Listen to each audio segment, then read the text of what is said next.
A lightsaber ignites in the darkness.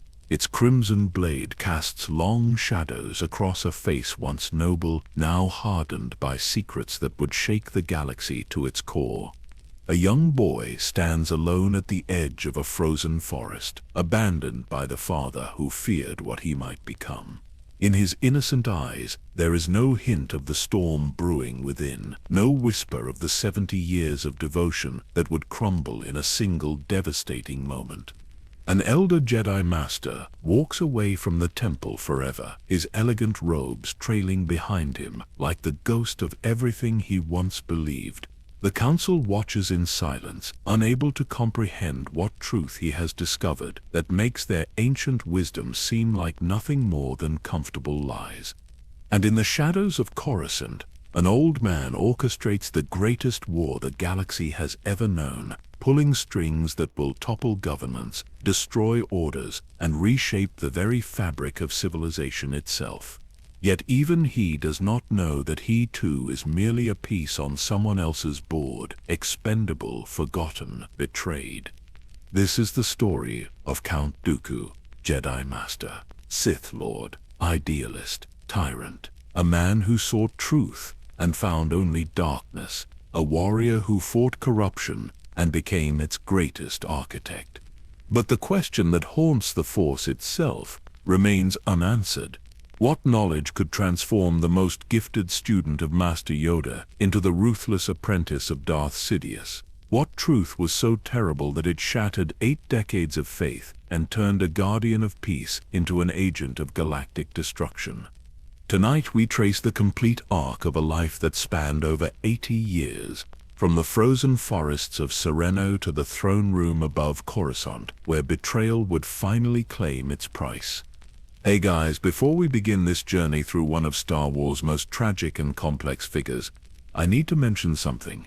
64% of you watching right now haven't subscribed yet. If you enjoy these deep dives into Star Wars lore and want to help this channel grow, hitting that subscribe button means everything. It truly does. Drop a comment letting me know where in the galaxy you're tuning in from and what time it is where you are. Seriously, I read every single one, and it's incredible to see this community spanning different time zones and continents, all united by our love for these stories. Now dim the lights. Maybe turn on a fan for that soft background hum. Get comfortable under your blanket, and let's ease into tonight's journey together, into the rise and fall of the man who would become Darth Tyrannus. In the year 102 before the Battle of Yavin, on the aristocratic world of Sereno, a child was born into one of the galaxy's oldest and most powerful noble houses. The castle stood proud against storm-laden skies, its ancient stones holding secrets of generations past. Count Gora and Countess Anya welcomed their son, unaware that his arrival would one day reshape the fate of trillions. But this was no ordinary birth. Within days, the infant displayed something that filled his father not with pride but with primal fear. Objects moved without touch. Lights flickered in rhythm with the baby's breathing. The Force, that mysterious energy field that binds all living things, flowed through this child with unusual intensity. Count Gora was a man of tradition, of bloodlines, and hereditary power. To him, the Jedi were not guardians of peace, but strange mystics, freaks who abandoned their families for some intangible cosmic philosophy. The very thought of his heir, his own flesh and blood, being touched by this power revolted him. So he made a choice that would echo through the decades. He contacted the Jedi Order on Coruscant, informing them that a Force-sensitive child awaited collection. But Count Gora did not wait for the Jedi Seekers to arrive with their formal ceremonies and their gentle explanations. Instead, in the deep cold of a Sereno night, he took his infant son to the edge of the great forest that bordered his estate. And there, without ceremony, without even a blanket to shield the child from the freezing air, he left him. No name, no identification. Nothing to tie this baby back to House Dooku, back to nobility, back to the legacy of centuries. just a Force-sensitive infant, alone in the darkness as spine wolves prowled the shadows and the temperature dropped toward fatal cold. Hours passed. The child should have died. By every law of nature and probability, he should have frozen or been torn apart by predators. But the Force moves in mysterious ways, and perhaps it already had plans for this boy. A Jedi Seeker, following the call of the Force through the wilderness, discovered the infant just as frost began forming on his skin. The Seeker wrapped him in warm robes, holding him close as they made their way back to their ship. The baby's cries gradually faded into peaceful sleep, unaware that he had just survived the first betrayal of many that would define his existence. The Seeker brought him to Coruscant, to the Jedi Temple that rose like a mountain of light above the endless cityscape. That towering structure of ancient stone and gleaming spires, where 10,000 years of Jedi history whispered through every corridor, where the greatest warriors and wisest philosophers in the galaxy trained, meditated, and sought to understand the will of the Force. The infant was taken to the temple's nursery, where other Force-sensitive younglings babbled and played under the watchful eyes of Jedi caretakers. Here, stripped of his noble birth, he was simply another student, another soul seeking to understand the great mystery of the Force. As he grew from infant to child, the boy demonstrated extraordinary gifts. His connection to the Force was remarkably strong. While other younglings struggled to move small objects, he could lift multiple items with ease. While they learned basic meditation techniques, he could sink into the Force like falling into still water, natural and effortless. But there was something else, something the instructors noted with mixture of pride and concern. He carried himself differently. While other younglings were clumsy, stumbling over their own feet as children do, this boy moved with uncommon grace. His posture was straight, his bearing dignified, even his speech patterns seemed refined, almost aristocratic, though he had no memory of his origins. The other younglings noticed too. Some admired him. Others, sensing something that set him apart, began calling him nicknames. His Excellency, they would whisper, half mocking, half serious, the Little Lord, the Noble Jedi. They had no idea how accurate their jokes were. The boy was sorted into Hawk Bat Clan, where he trained alongside other promising students. Among them was Sifo Dyas, who would become his closest friend. Together they learned lightsaber forms, practiced meditation, studied the ancient texts that lined the temple archives. They were taught the Jedi Code, those words that would govern their entire lives. There is no emotion. There is peace. There is no ignorance. There is knowledge. There is no passion. There is serenity. There is no chaos. There is harmony. There is no death. There is the Force. The boy absorbed these teachings with intense focus. He excelled in every trial, surpassed every expectation. Master Terra Sinube, who oversaw Hawk Bat Clan, often remarked that he had rarely seen a youngling so naturally gifted yet so driven to improve. But even then, in those early years of innocence and training, something stirred beneath the surface. During diplomatic simulations, when younglings were taught to mediate disputes, the boy would become frustrated with the slow, careful approach the Jedi favored. He saw solutions that were faster, more direct, more efficient. When told that patience was the Jedi way, he would bow respectfully and comply, but his eyes betrayed his doubt. On training missions to nearby systems, he witnessed things that troubled him. Senators whose greed was obvious yet unpunished. Corporate representatives who exploited workers while Jedi negotiated endless treaties that changed nothing. Corruption that everyone could see but no one seemed willing to confront directly. And then came the revelation that would shift everything. As a young Padawan, he traveled to his homeworld of Sereno for the Galactic Festival, though he did not yet know it was his homeworld. There, wandering through ancient streets, he encountered a young woman named Genza. She seemed drawn to him, and he to her, in a way that transcended coincidence. She led him to an old building, to a carving of a beast called Tirataka. When his fingers touched the ancient stone, something awakened. Visions flooded his mind, memories that were not his own. The building trembled and crumbled around them, and in that moment of chaos and force-induced revelation, he understood. He was not merely a Jedi. He was heir to Sereno. He was nobility. He was Count Gora's abandoned son. The young Padawan stood before Master Yoda in the private meditation chamber, uncertain what words could possibly bridge the chasm between them. He had just learned the truth of his abandonment, of his noble blood, of the father who deemed him a freak unworthy of the family name. The anger simmered beneath his disciplined surface like magma beneath stone. Yoda's ancient eyes studied him with that penetrating gaze that seemed to see through flesh and bone into the very essence of a person's spirit. The Grand Master had lived for centuries, trained thousands of Jedi, witnessed the rise and fall of governments and civilizations. Very little surprised him anymore.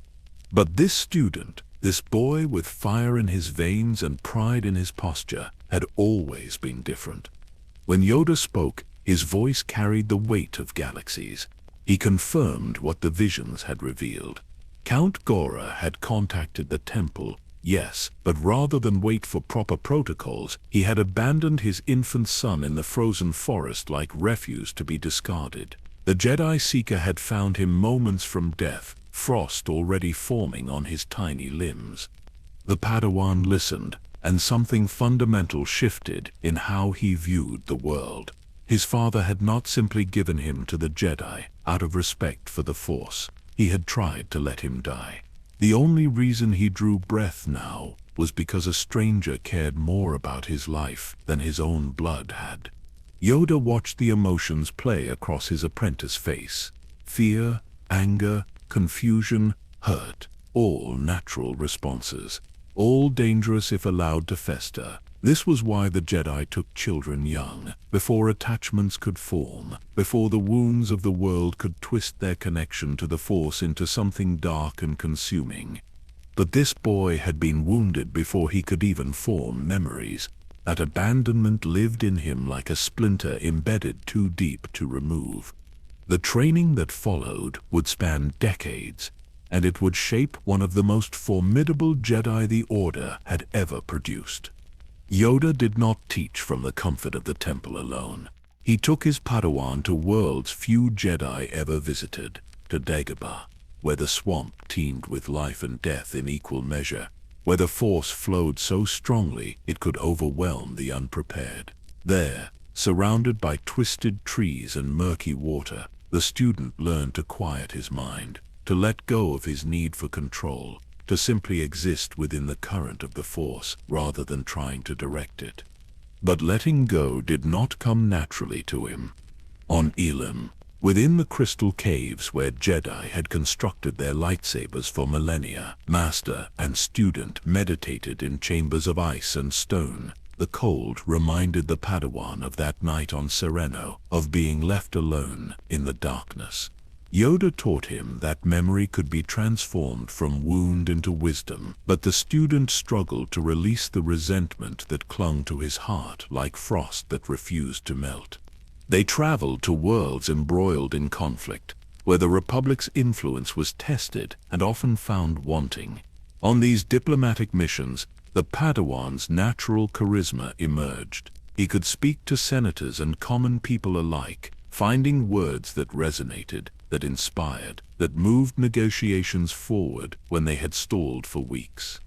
Yoda noticed how his apprentice thrived in these moments, how he understood power structures instinctively, how he could read a room full of politicians and know exactly which person held the real authority, which could be swayed, which would need to be circumvented.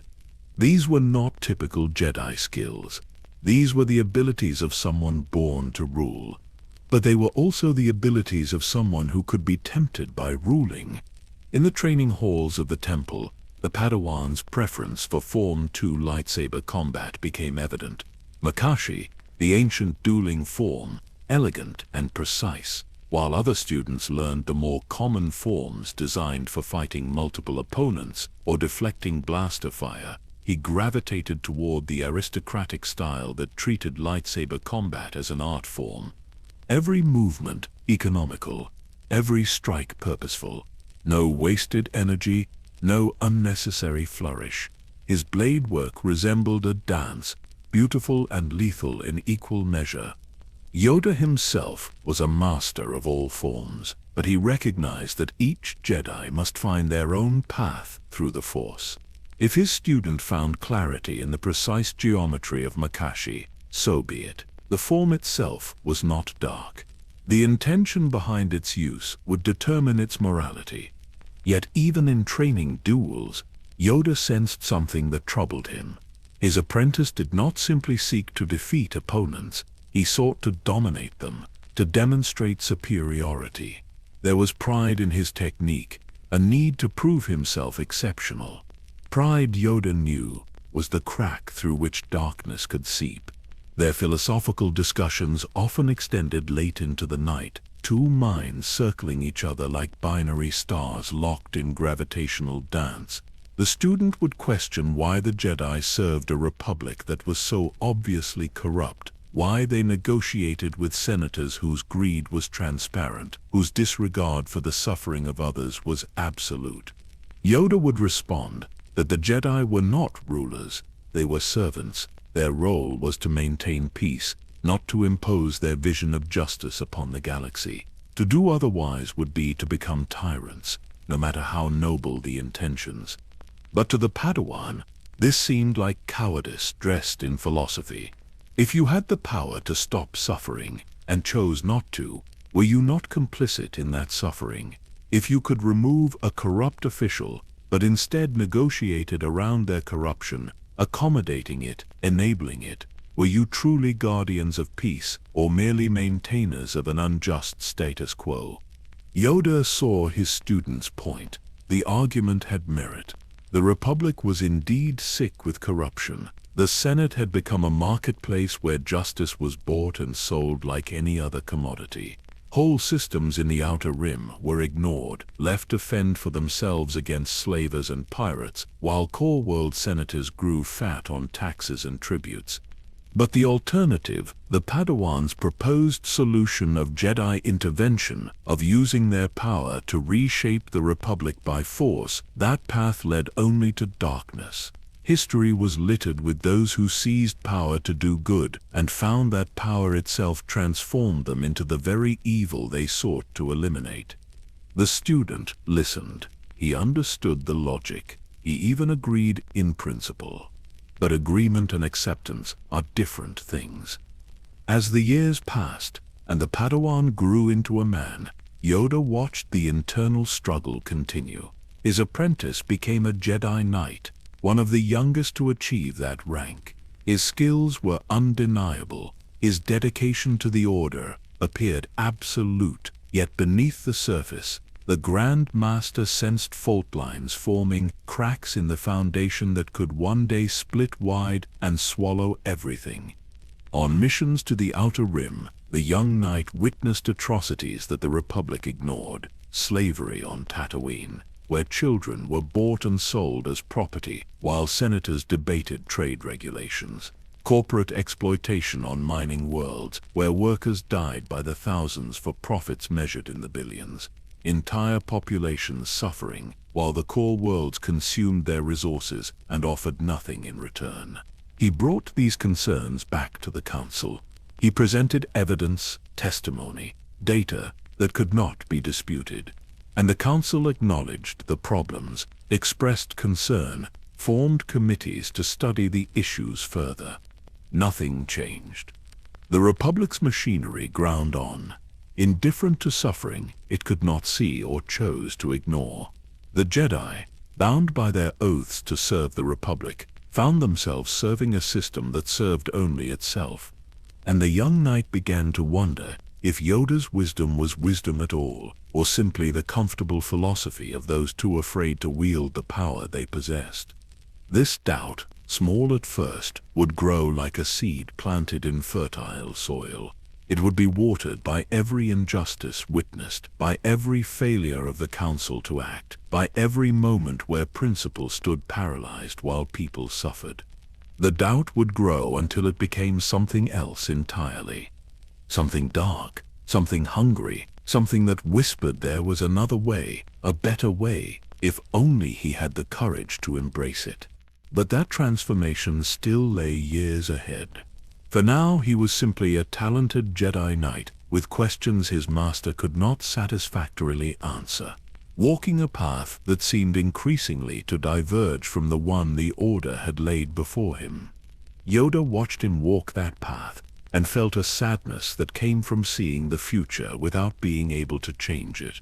He had trained this boy from youth, had taught him everything he knew about the Force, about discipline, about the dangers of attachment and the necessity of letting go. Yet somehow he sensed it had not been enough. It would never be enough. At age 34, in the year 68, before the Battle of Yavin, the former Padawan stood before the Jedi Council and was elevated to the rank of Master.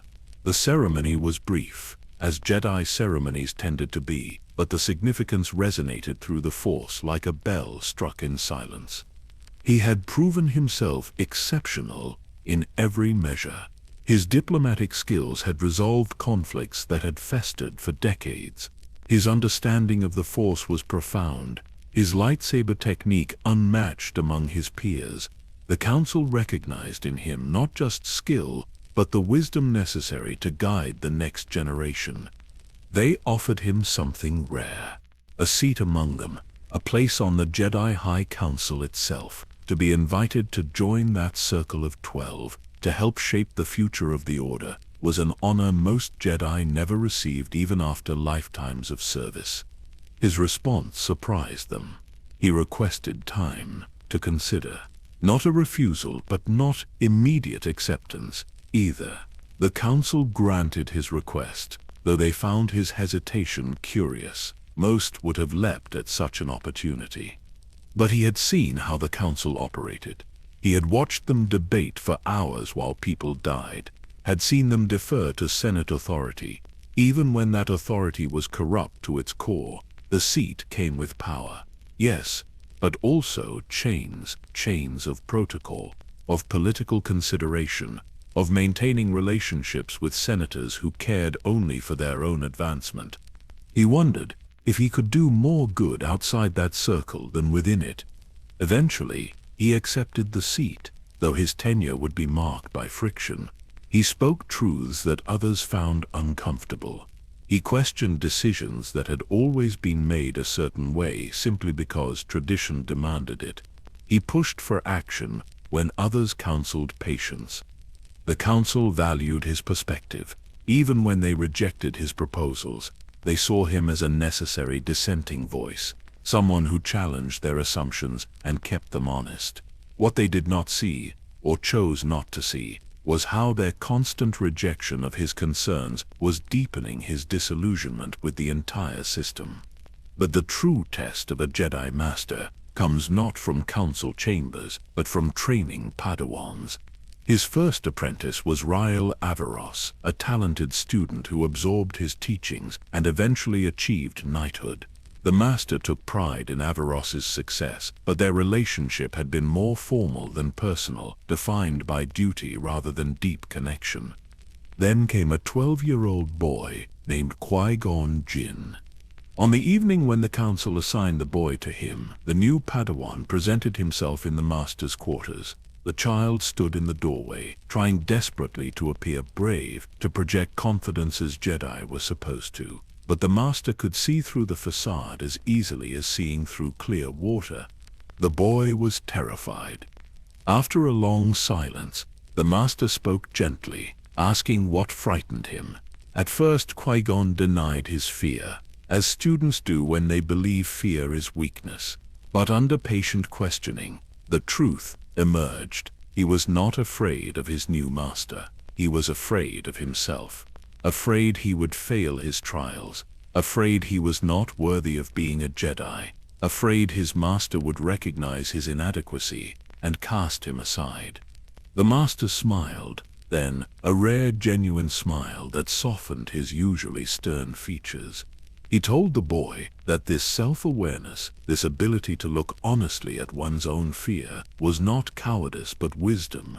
Most Padawans would deny their fear even to themselves. To admit it, to face it directly, showed more courage than false bravado ever could. From that moment, a bond formed between them that would transcend the typical master and apprentice relationship. The master saw in Qui-Gon something of himself, that same questioning nature, that same inability to simply accept things as they were, that same drive to understand not just what was true, but why it was true. He trained the boy, not just in lightsaber forms and force techniques, but in how to think independently. He encouraged questions, welcomed disagreement, fostered the very qualities that the Council often found troublesome in students. He taught Qui-Gon about the living force, the immediate and intuitive connection to the energy field that surrounded all beings, rather than focusing solely on the cosmic force and its grand prophecies and destinies. Their missions together took them across the galaxy, and on each one, the Padawan witnessed his master's growing frustration with the Republic's moral decay. On one world, they were sent to rescue the son of Senator Dagonet, who had been kidnapped and held for ransom by the very people he was supposed to represent. When they arrived, expecting to find criminals and terrorists, they found instead desperate citizens pushed to extremes by years of exploitation and neglect. The senator had funneled money meant for infrastructure and social programs into his own accounts. He had sold contracts to corporations that strip-mined their world and left the population with poisoned water and toxic air. The kidnapping was not the act of violent criminals, but of parents watching their children die, who saw no other way to make the galaxy notice their suffering. When Senator Dagonet arrived with his personal guard to reclaim his son, he expected immediate Jedi compliance. He invoked their oath to serve the Republic, demanded they hand over the boy and arrest the perpetrators. The master refused. He informed the senator that their investigation was not yet complete, that justice required understanding the full context of events. The senator grew furious. He reminded them that Jedi were servants of the Senate, that they existed to enforce the will of the Republic's elected officials. The master's response was quiet but absolute.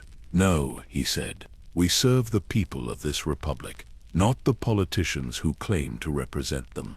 Violence erupted. The senator's guards opened fire. The two Jedi deflected the blaster bolts with their lightsabers, protecting both themselves and the civilians caught in the crossfire.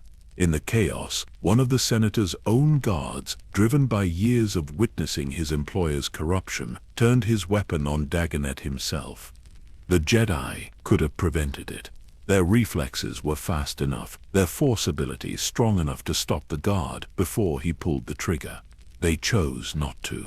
The senator fell, and his son was returned unharmed to his family, who proved far less corrupt than the father had been. Afterward, as they traveled back to Coruscant, Qui-Gon asked his master if they had done the right thing. The master was silent for a long time. Finally, he said that the code taught them there was no emotion, only peace. But he was beginning to suspect that peace built on injustice was no peace at all. It was simply the silence of those too oppressed to cry out.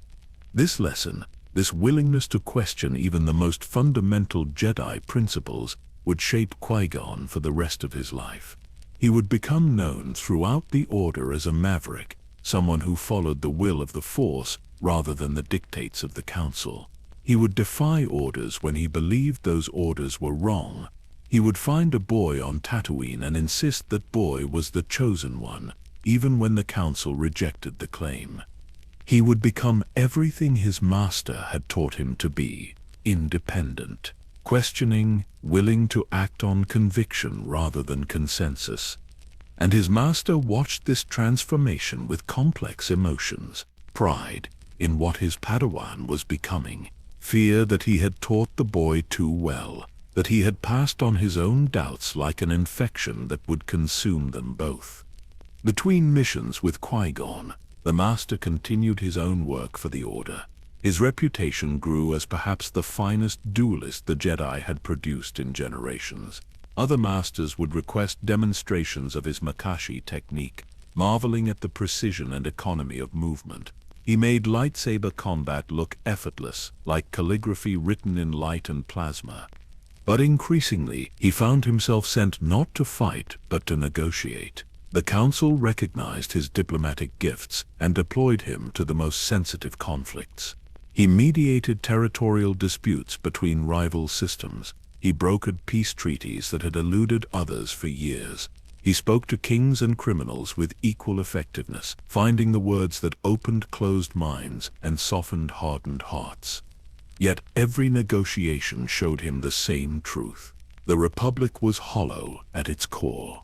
Treaties were signed and immediately violated when economically convenient. Peace agreements held only until one party found a more profitable alternative. The systems that had resources were protected and enriched. Those without were abandoned to whatever fate awaited them. And through it all, the Jedi Order served this failing Republic with unwavering loyalty, bound by oaths taken centuries ago when the Republic had been something worth serving. There came a mission, somewhere between 50 and 42 years before Yavin, that crystallized everything the Master had been feeling into sharp, painful clarity. He and Mace Windu, another rising star within the Order, were sent to Raxus Secundus to retrieve the body of Master Katri, who had been murdered in what appeared to be a random attack. Their investigation revealed the truth was far from random. Kadri had been killed because she discovered evidence of massive corruption involving multiple senators and corporate leaders. Her murder was sanctioned at the highest levels of Republic government, carried out by people who knew the Jedi would investigate, but were confident the Order would ultimately do nothing that might destabilize the Senate. They were right. The Master and Windu brought Katri's body back to the temple. She was honored in a ceremony, her name added to the halls of fallen Jedi, her sacrifice acknowledged with solemn words and ritual remembrance. But no arrests were made, no senators faced justice. The corruption she had died exposing continued unabated. After the funeral, Mace Windu approached his fellow master with news. The council had offered Windu the seat that Katri's death had vacated. Windu had accepted. The master asked if Windu had known the seat would be available before they departed for Raxus. Windu swore he had not, but explained that the council chose him over the master because the master had acted outside protocols during the investigation. He had allowed his emotions to influence his judgment. He had compromised the mission by pursuing justice rather than simply retrieving the body as instructed. Windu offered to speak to the council on the master's behalf. The master thanked him, but his gratitude was hollow. He understood the message perfectly. The council valued obedience over righteousness. They wanted Jedi who would color within the lines, who would serve the system even when that system was fundamentally broken. He began to wonder if the Order itself had become part of the problem, if their refusal to challenge the Republic's corruption made them complicit in that corruption, if their vaunted neutrality was actually cowardice dressed in philosophical robes. These thoughts he kept largely to himself, sharing them only with Qui-Gon in their private moments together. Master and apprentice, both increasingly alienated from the institution they had devoted their lives to serve, finding solace in each other's company and shared doubts. Qui-Gon eventually completed his training and was elevated to knighthood. The master attended the ceremony with genuine pride, watching his former Padawan accept his new rank with the quiet dignity that had always defined him. They would remain close, their bond unbroken by the formal end of their training relationship. But the master sensed that something was approaching, some convergence of events that would force him to make a choice he had been avoiding. Stay with the Order and accept its compromises, or leave and find another way to pursue the justice the galaxy so desperately needed. The choice, when it came, would arrive wrapped in tragedy and blood, in the death of the one person who meant more to him than the entire Jedi Order combined.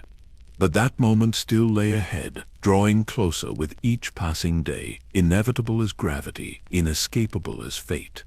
The message arrived during a council session, interrupting a debate about trade route taxation that had already consumed 3 hours without resolution. A transmission from Sereno, marked urgent, requesting the immediate presence of the Jedi Master who had been born on that world, though few knew it.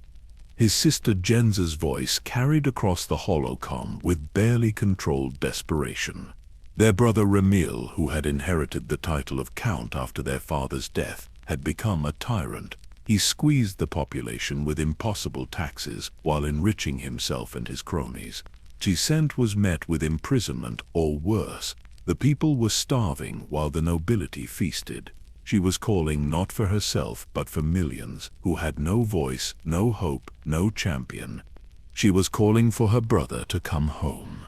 The council granted permission for the mission, assigning Sifo Dyas and Master Costana to accompany him. 3 Jedi to address a political crisis on a wealthy core world. It seemed routine, diplomatic, the kind of mission the Order handled constantly. None of them understood they were witnessing the beginning of the end. Sereno had not changed much since his last visit decades ago. The same elegant architecture, the same carefully manicured grounds, the same stark division between the glittering castles of the nobility and the cramped quarters of everyone else. But now, he saw it through different eyes, not as a curious Padawan exploring his heritage, but as a man who had spent 40 years watching the Republic's inequality poison entire sectors of the galaxy. His brother Ramil received them in the Grand Hall with all the arrogance of someone who believed power and legitimacy were the same thing. He dismissed Jenza's concerns as the hysteria of a woman who understood nothing of governance. He insisted his policies were necessary to maintain order, to preserve Serena's traditional way of life against the chaos threatening to engulf the galaxy.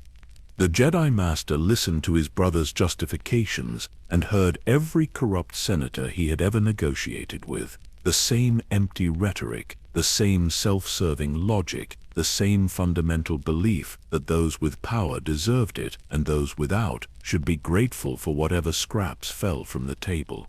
Something shifted in him then, a decision forming not in his mind but deeper, in that place where conviction lives.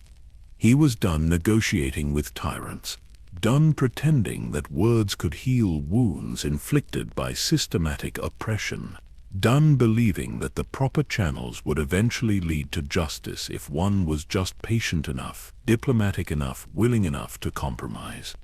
The confrontation that followed was not violent in the traditional sense. No lightsabers were drawn, no blood was spilled. But the Jedi Master used every tool at his disposal to dismantle his brother's power base. He spoke to the noble families, reminding them that their loyalty to Ramil was based on fear rather than respect. He addressed the common people, showing them they outnumbered their oppressors 1,000 to 1. He manipulated, maneuvered, politicked with a skill that would have impressed the Senate's most cunning operators.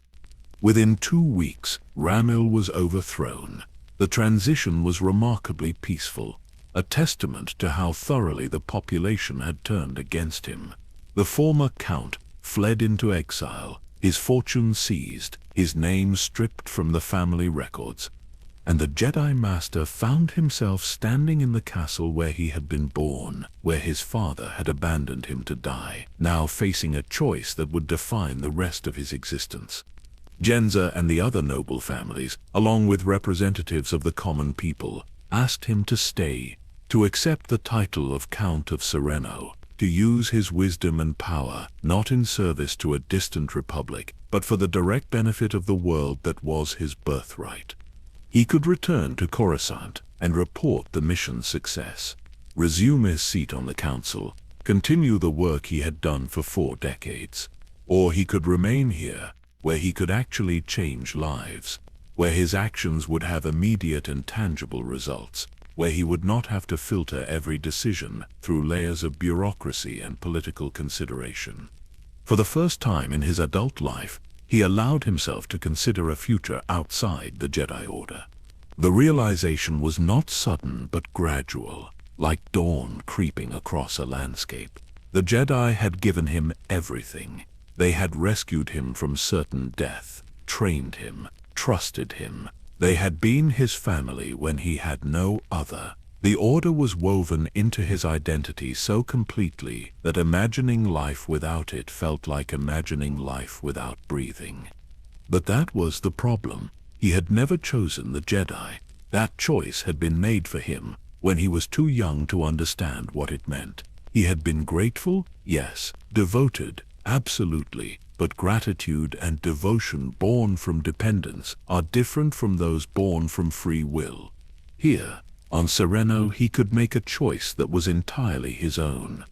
The decision took weeks. He meditated in the castle's private chambers, reaching deep into the Force for guidance. He walked the streets of the capital, observing how the people were already beginning to hope again, now that Rammel's shadow had lifted. He had long conversations with Jenza, who understood both his attachment to the Jedi and the pull of family, of home, of belonging to something more specific than an abstract ideal. Sifo-Dyas urged him to return to Coruscant. His old friend saw where this was leading, and feared it. The Jedi Order needed voices like his, Sifo-Dyas argued. Without reformers inside the system would never change. By leaving, he would abandon the very fight he claimed to care about. But Master Costner, older and perhaps wiser, said something that resonated more deeply. She told him that the Order would survive his departure. It had existed for millennia before him, and would exist for millennia after. But Sereno needed him now, in this moment, in a way the Order never truly had. Sometimes the most selfless act was to acknowledge that you were not as essential as you believed yourself to be.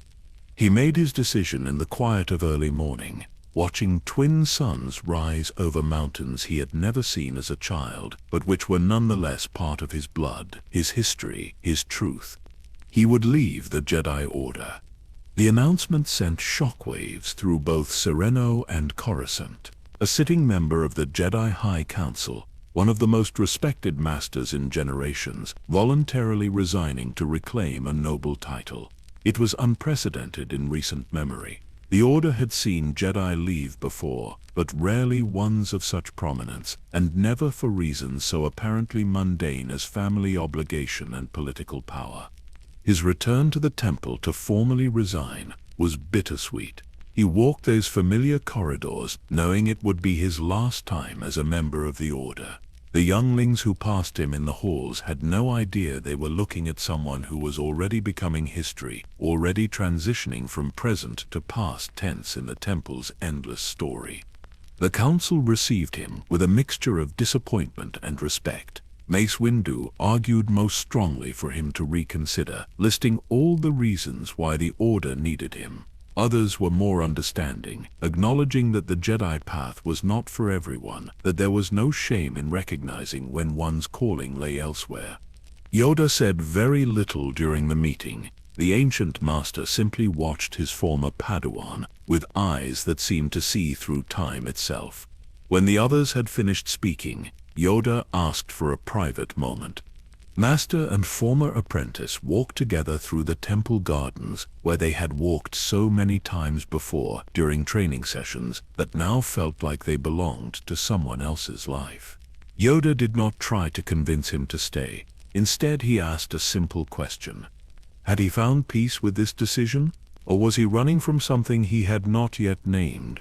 The question cut deeper than any argument could have, because the truth was complex, layered, not easily reduced to a simple yes or no. He was not running exactly, but he was choosing a path where he would not constantly feel the friction between what he believed should be done and what the Order would permit him to do. He was choosing autonomy over belonging, immediate impact over long-term institutional change.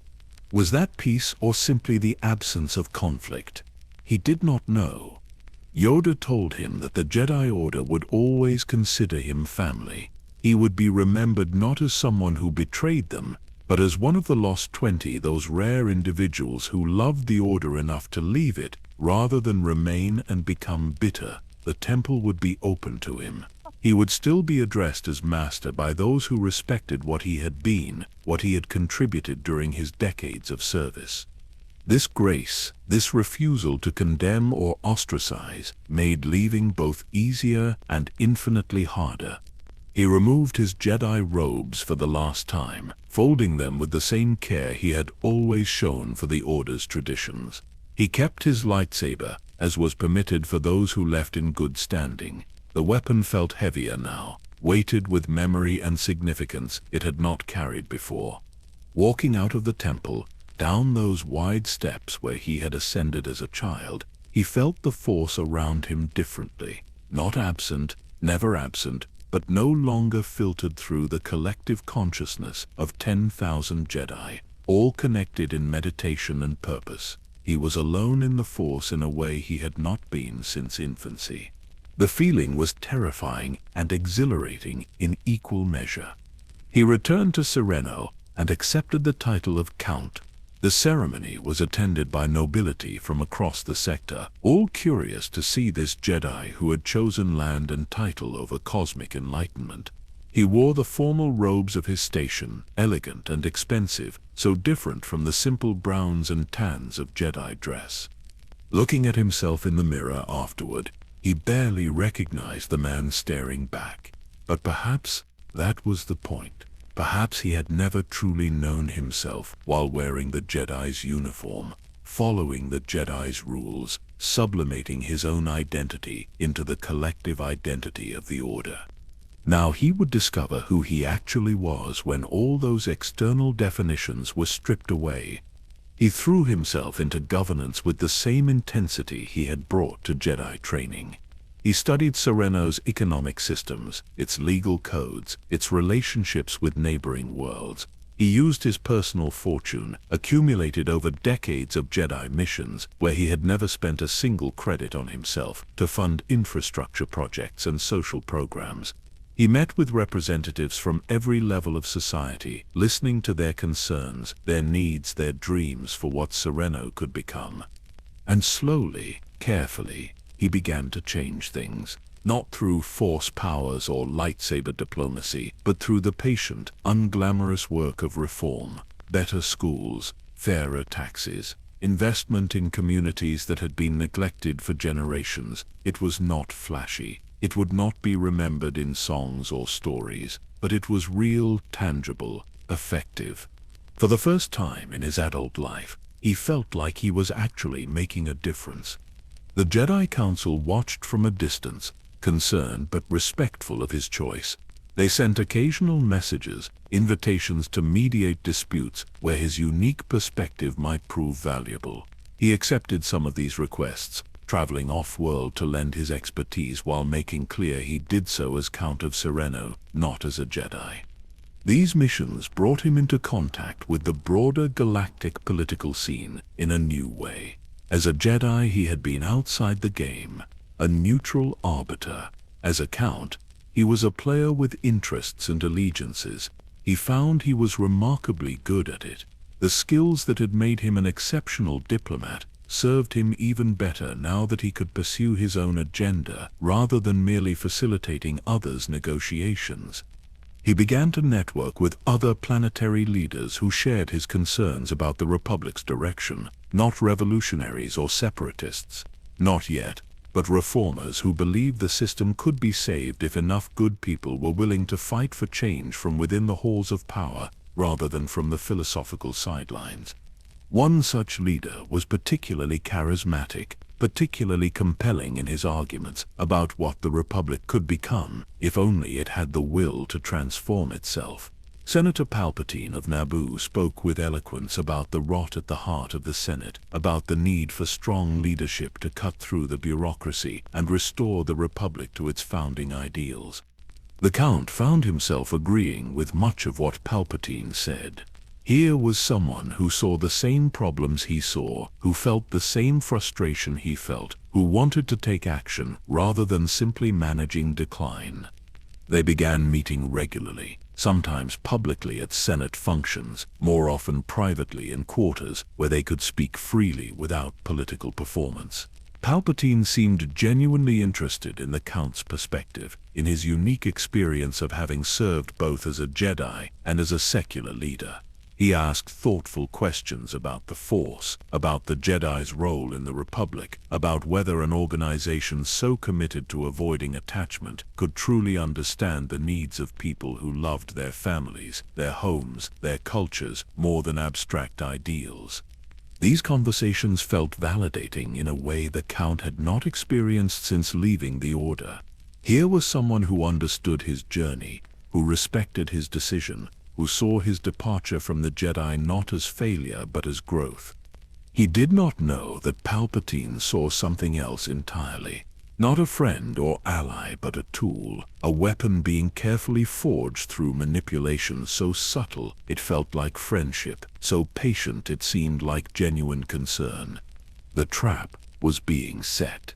The bait was everything the Count wanted to hear, and he was walking toward it with the confidence of someone who believed his strength in the Force, and decades of training made him immune to deception. He would learn, far too late, that the darkest lies are the ones we tell ourselves, and the most dangerous manipulators are those who make us believe we chose our own corruption freely. 10 years passed in what felt like both an eternity and an instant. The Count of Sereno established himself as one of the most influential voices in the Outer Rim, a reformer whose reputation for integrity and effectiveness spread across sectors. He maintained cordial relations with the Jedi Order, occasionally visiting the temple when business brought him to Coruscant, always greeted with respect if not quite the warmth he had once known as a member. The galaxy itself seemed to be holding its breath, balanced on the edge of something it could not quite name. Trade disputes flared with increasing frequency. Corporate interests grew bolder in their exploitation of frontier worlds. The Senate became even more gridlocked, less capable of addressing problems that grew more urgent with each passing month. And then came the Naboo crisis. The Trade Federation's blockade and subsequent invasion of Senator Palpatine's homeworld shocked the core worlds out of their complacency, if only briefly. The Senate debated endlessly while people died, proving once again that the Republic's machinery was too broken to defend even one of its own member worlds in a timely manner. The Jedi Council sent Qui-Gon Jinn to investigate and negotiate.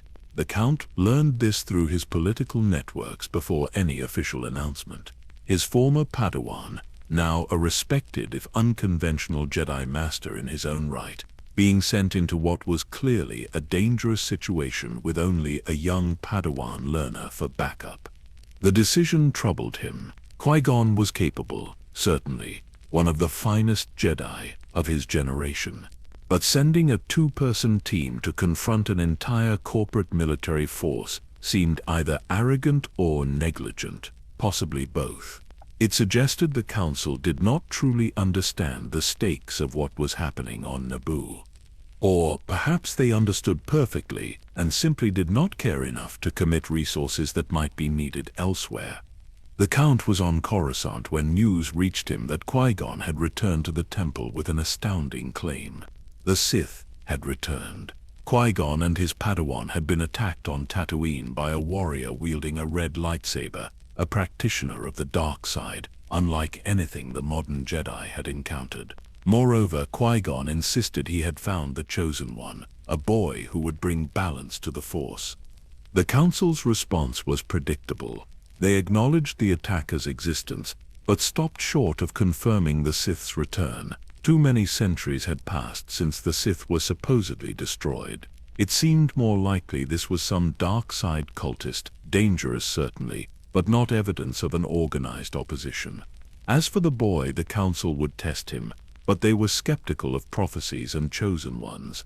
The Count decided to visit the temple. Officially, he wanted to pay his respects and catch up with old colleagues. Unofficially, he needed to see Qui-Gon to understand what his former student had encountered and why the Council was so resistant to accepting his account.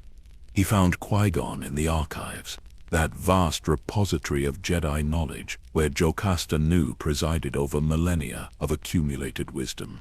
Qui-Gon looked older than the last time they had spoken, warier, as if whatever he had experienced on Naboo and Tatooine had aged him in ways that went beyond physical years. They embraced like the family they had always been to each other. Master and former apprentice, two men who had walked similar paths of disillusionment with the order they had served, though they had responded to that disillusionment in vastly different ways. Qui-Gon told him everything: the blockade, the escape with Queen Amidala, the emergency landing on Tatooine, where they found a slave boy who had no father, born of the Force itself, if the mother's story was to be believed, and the attack by a Zabrak warrior whose skills and ferocity marked him unmistakably as Sith trained. The Council wanted proof before they would act, Qui-Gon said with barely concealed frustration.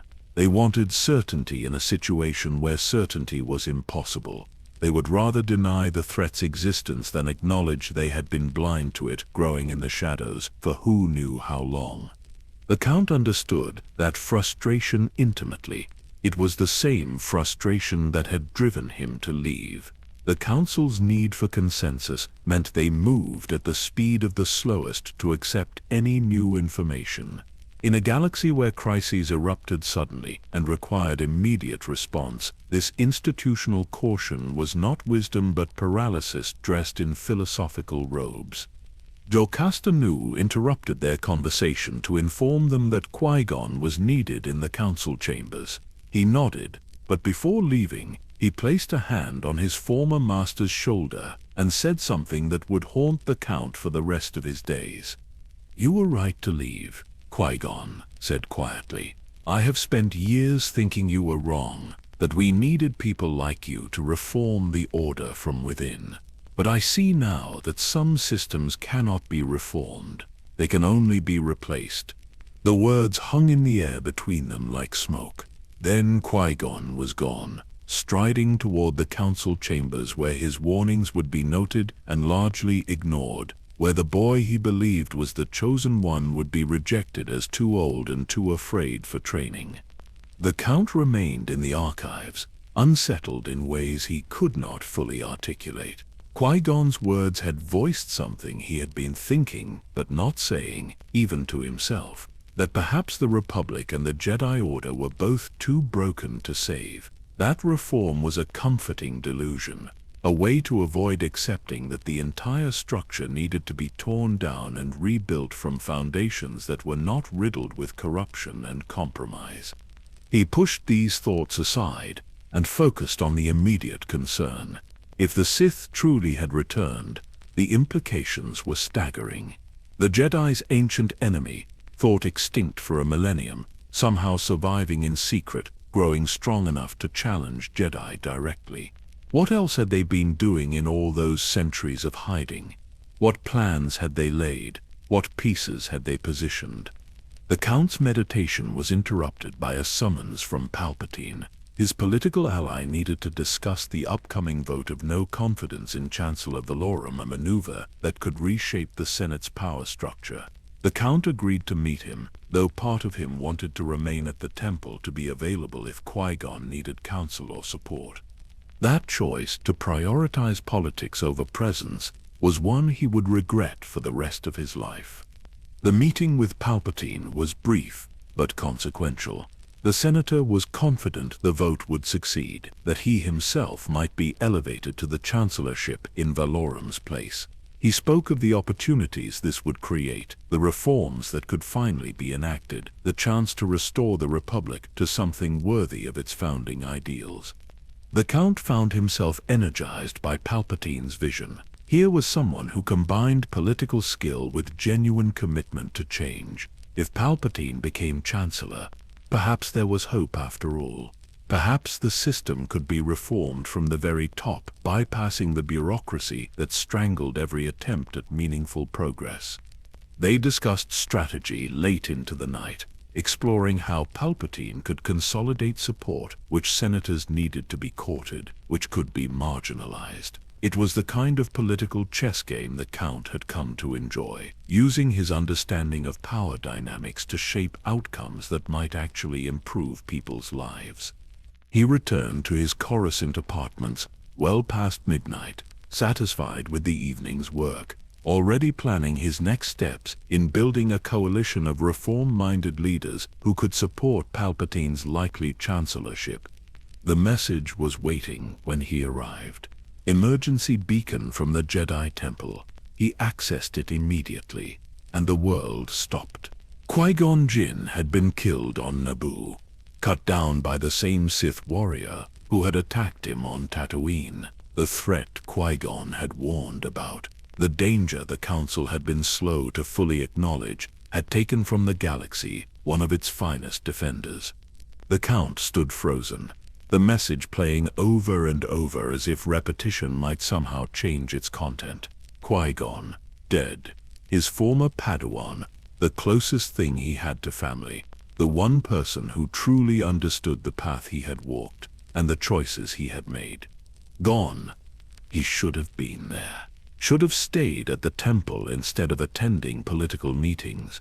Should have insisted the Council send more Jedi to support Qui-Gon. Should have volunteered to go himself, former member or not, because some threats transcended organizational boundaries and required every capable fighter available. Should have.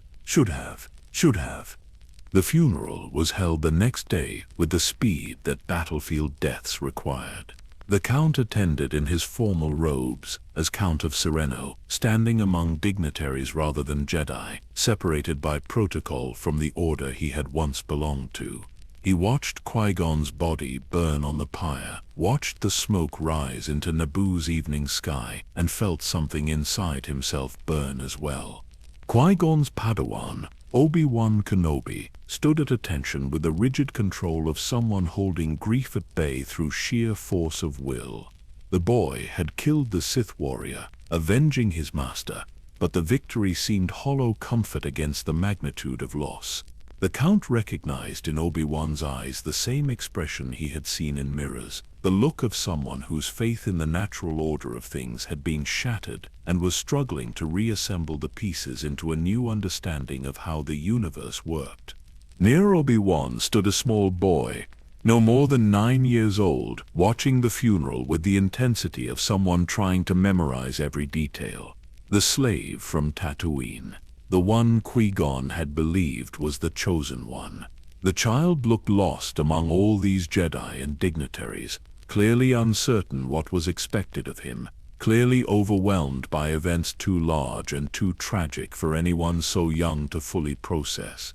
The Count felt the force radiating from the boy even at this distance.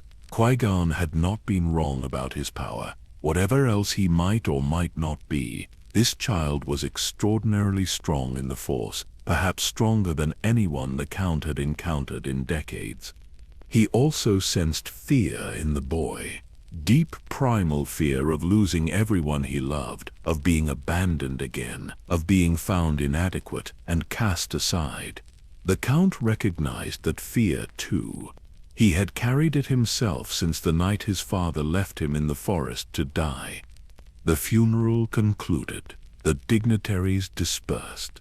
The Jedi returned to their temple, and the Count found himself alone with his grief and rage in quantities he had not felt since he was a Padawan, learning about his abandonment. The rage at the Council for their slowness to act. Rage at the Republic for being so broken that ancient evils could flourish in its shadows. Rage at himself for leaving the Order, for not being there when Qui-Gon needed him, for prioritizing politics over the one person who had mattered more than any cause or philosophy. But beneath the rage was something more dangerous, a willingness to embrace any path that led to justice, to change, to making sure Qui-Gon's death meant something, accomplished something, forced the galaxy to confront the rot that had allowed it to happen. He returned to Coruscant and walked the lower levels of the city planet, those dark industrial wastelands where light from the towers above never reached. In a district called the Works, where ancient factories rusted and criminal enterprises flourished, he met someone who had been waiting for him. Palpatine stood in the shadows, but he was not the affable senator anymore. There was something different about his presence, something that made the Force itself seem to recoil from his vicinity. When he stepped into the dim light, his eyes held knowledge that no ordinary politician should possess.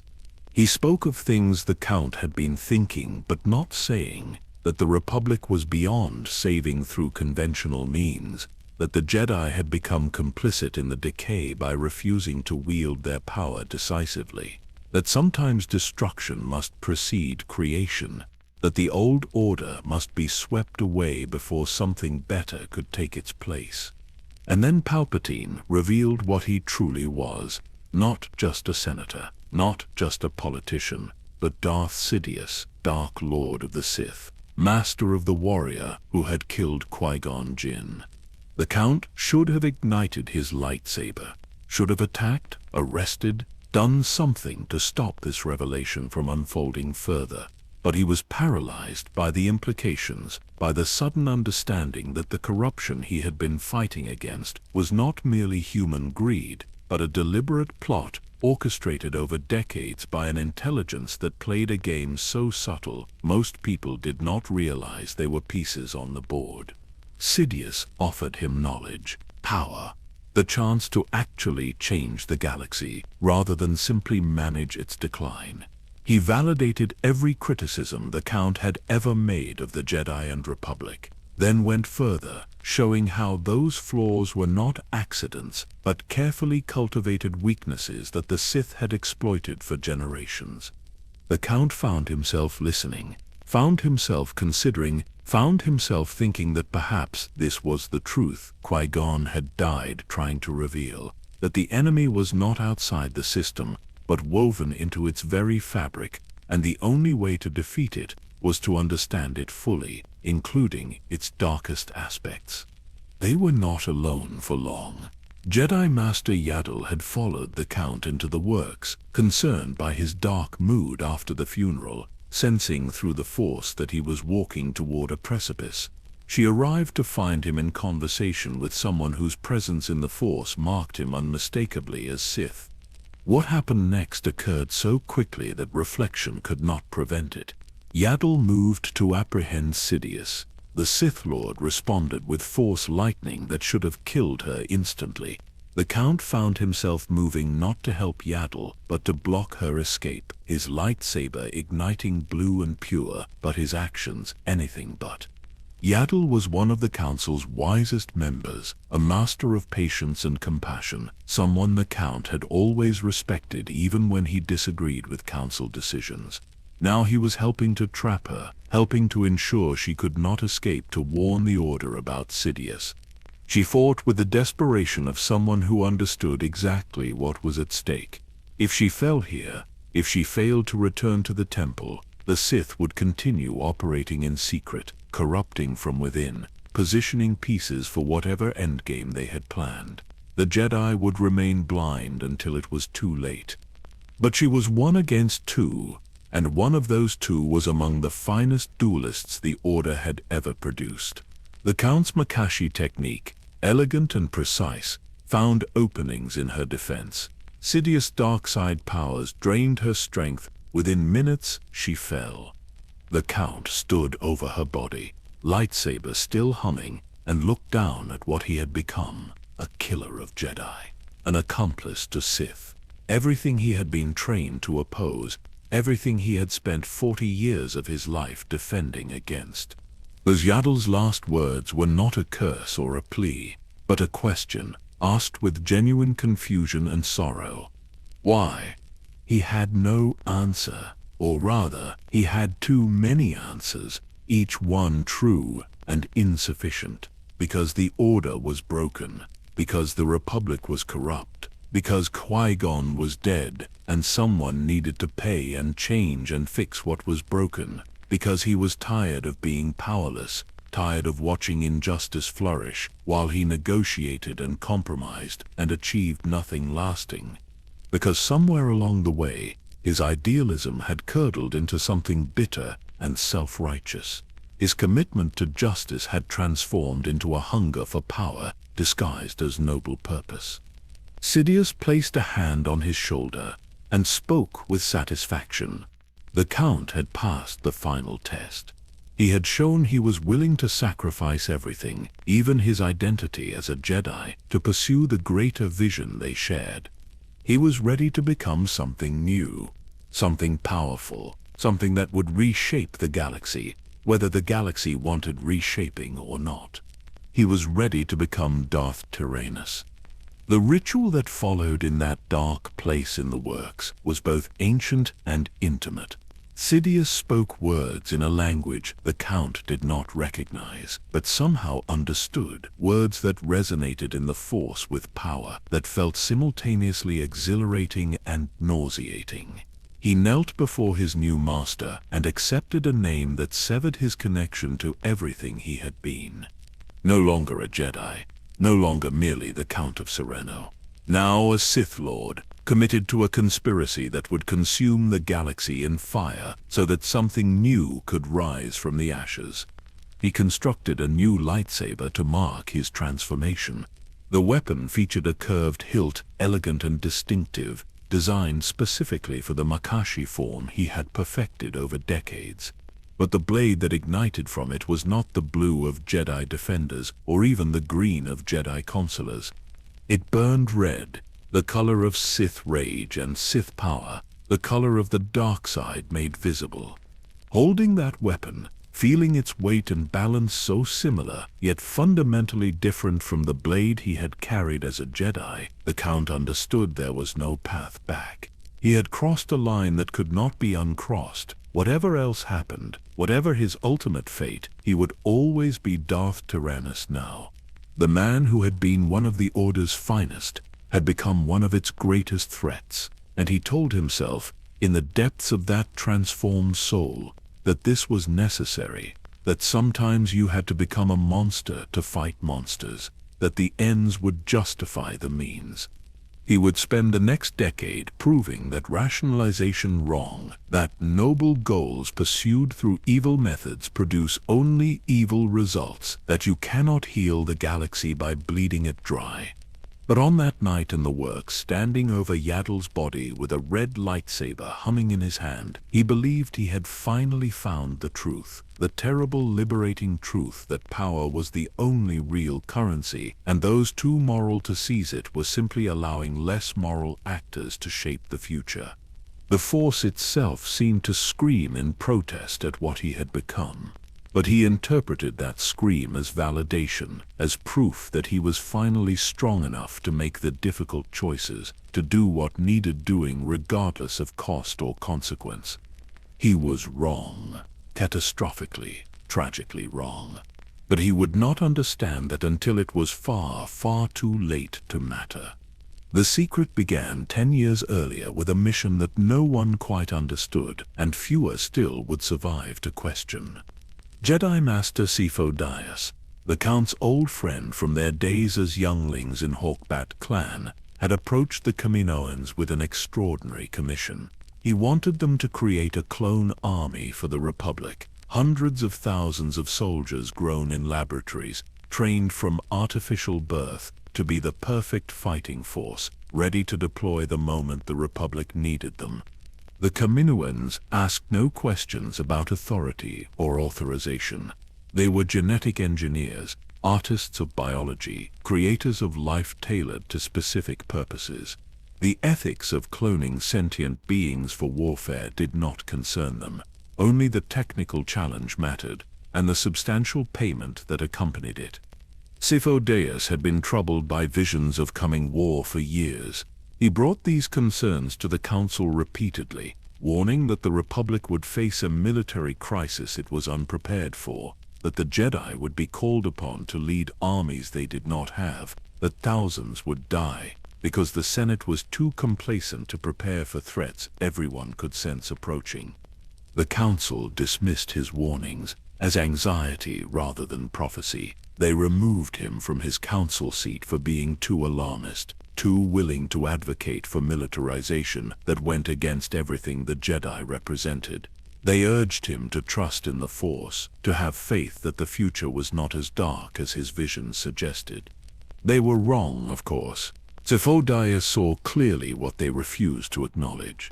But his method of responding to that vision, acting unilaterally to commission an army without council approval or Senate authorization, was the kind of maverick behavior that made the Order uncomfortable and the Sith very interested.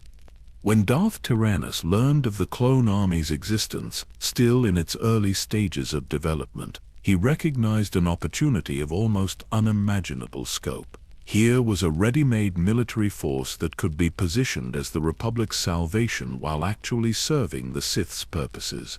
All that was needed was to remove Sifo-Dyas from the equation and assume control of the project.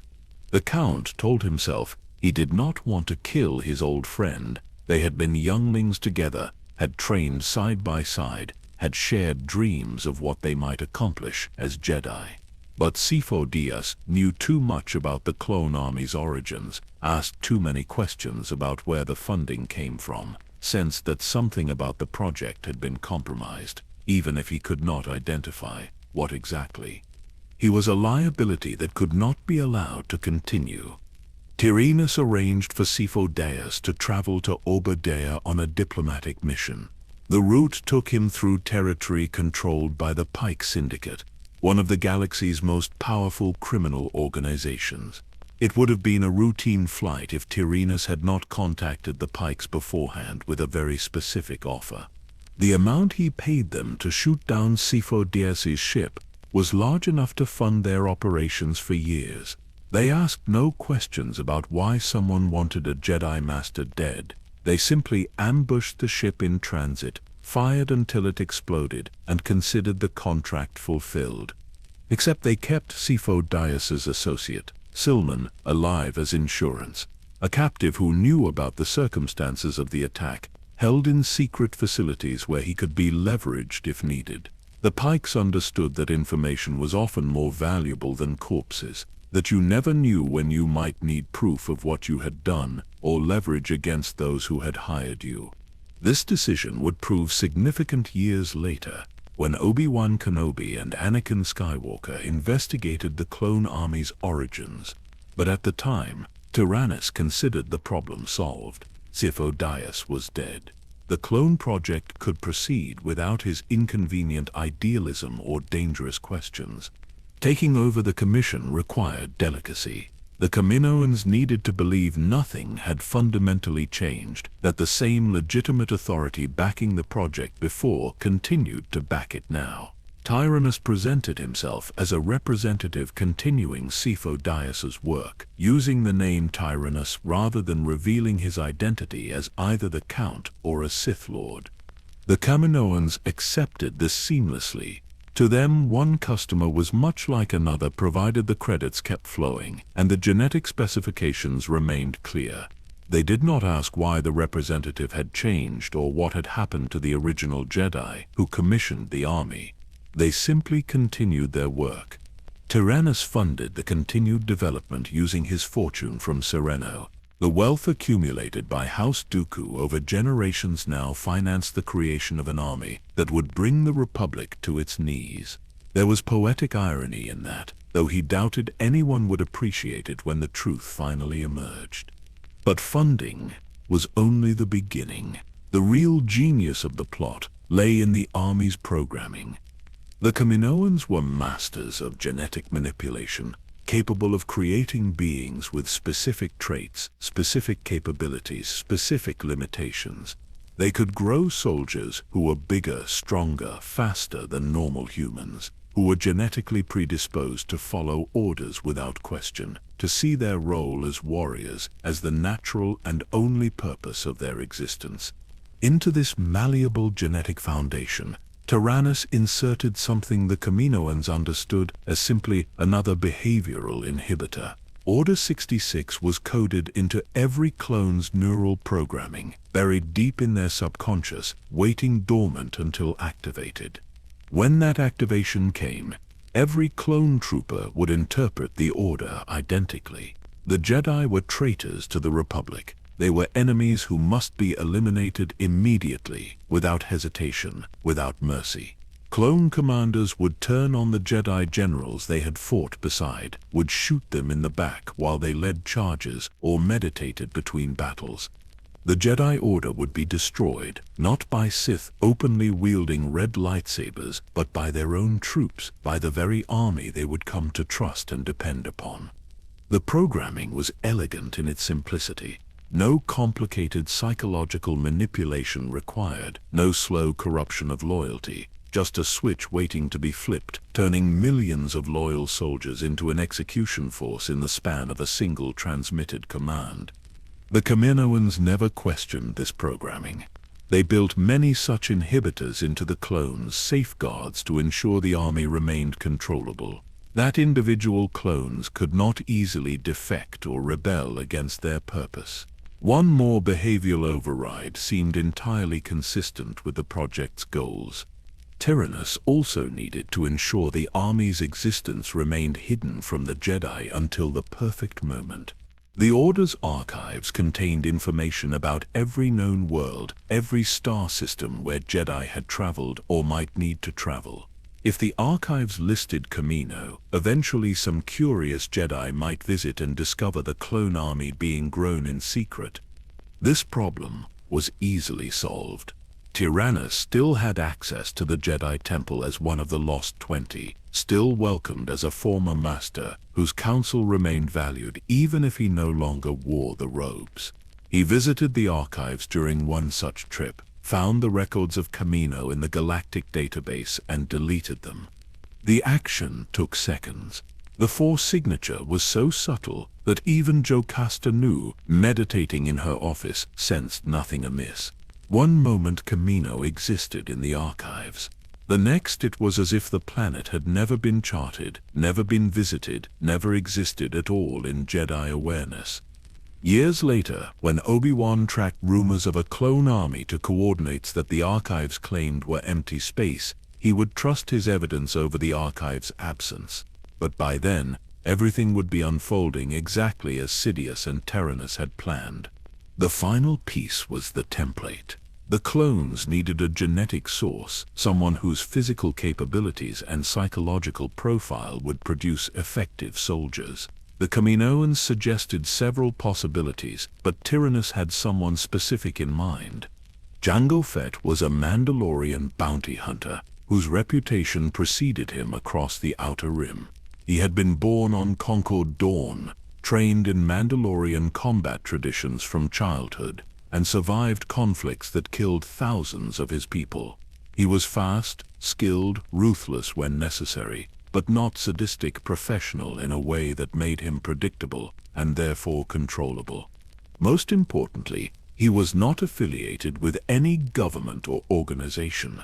He operated independently, loyal only to contracts and credits.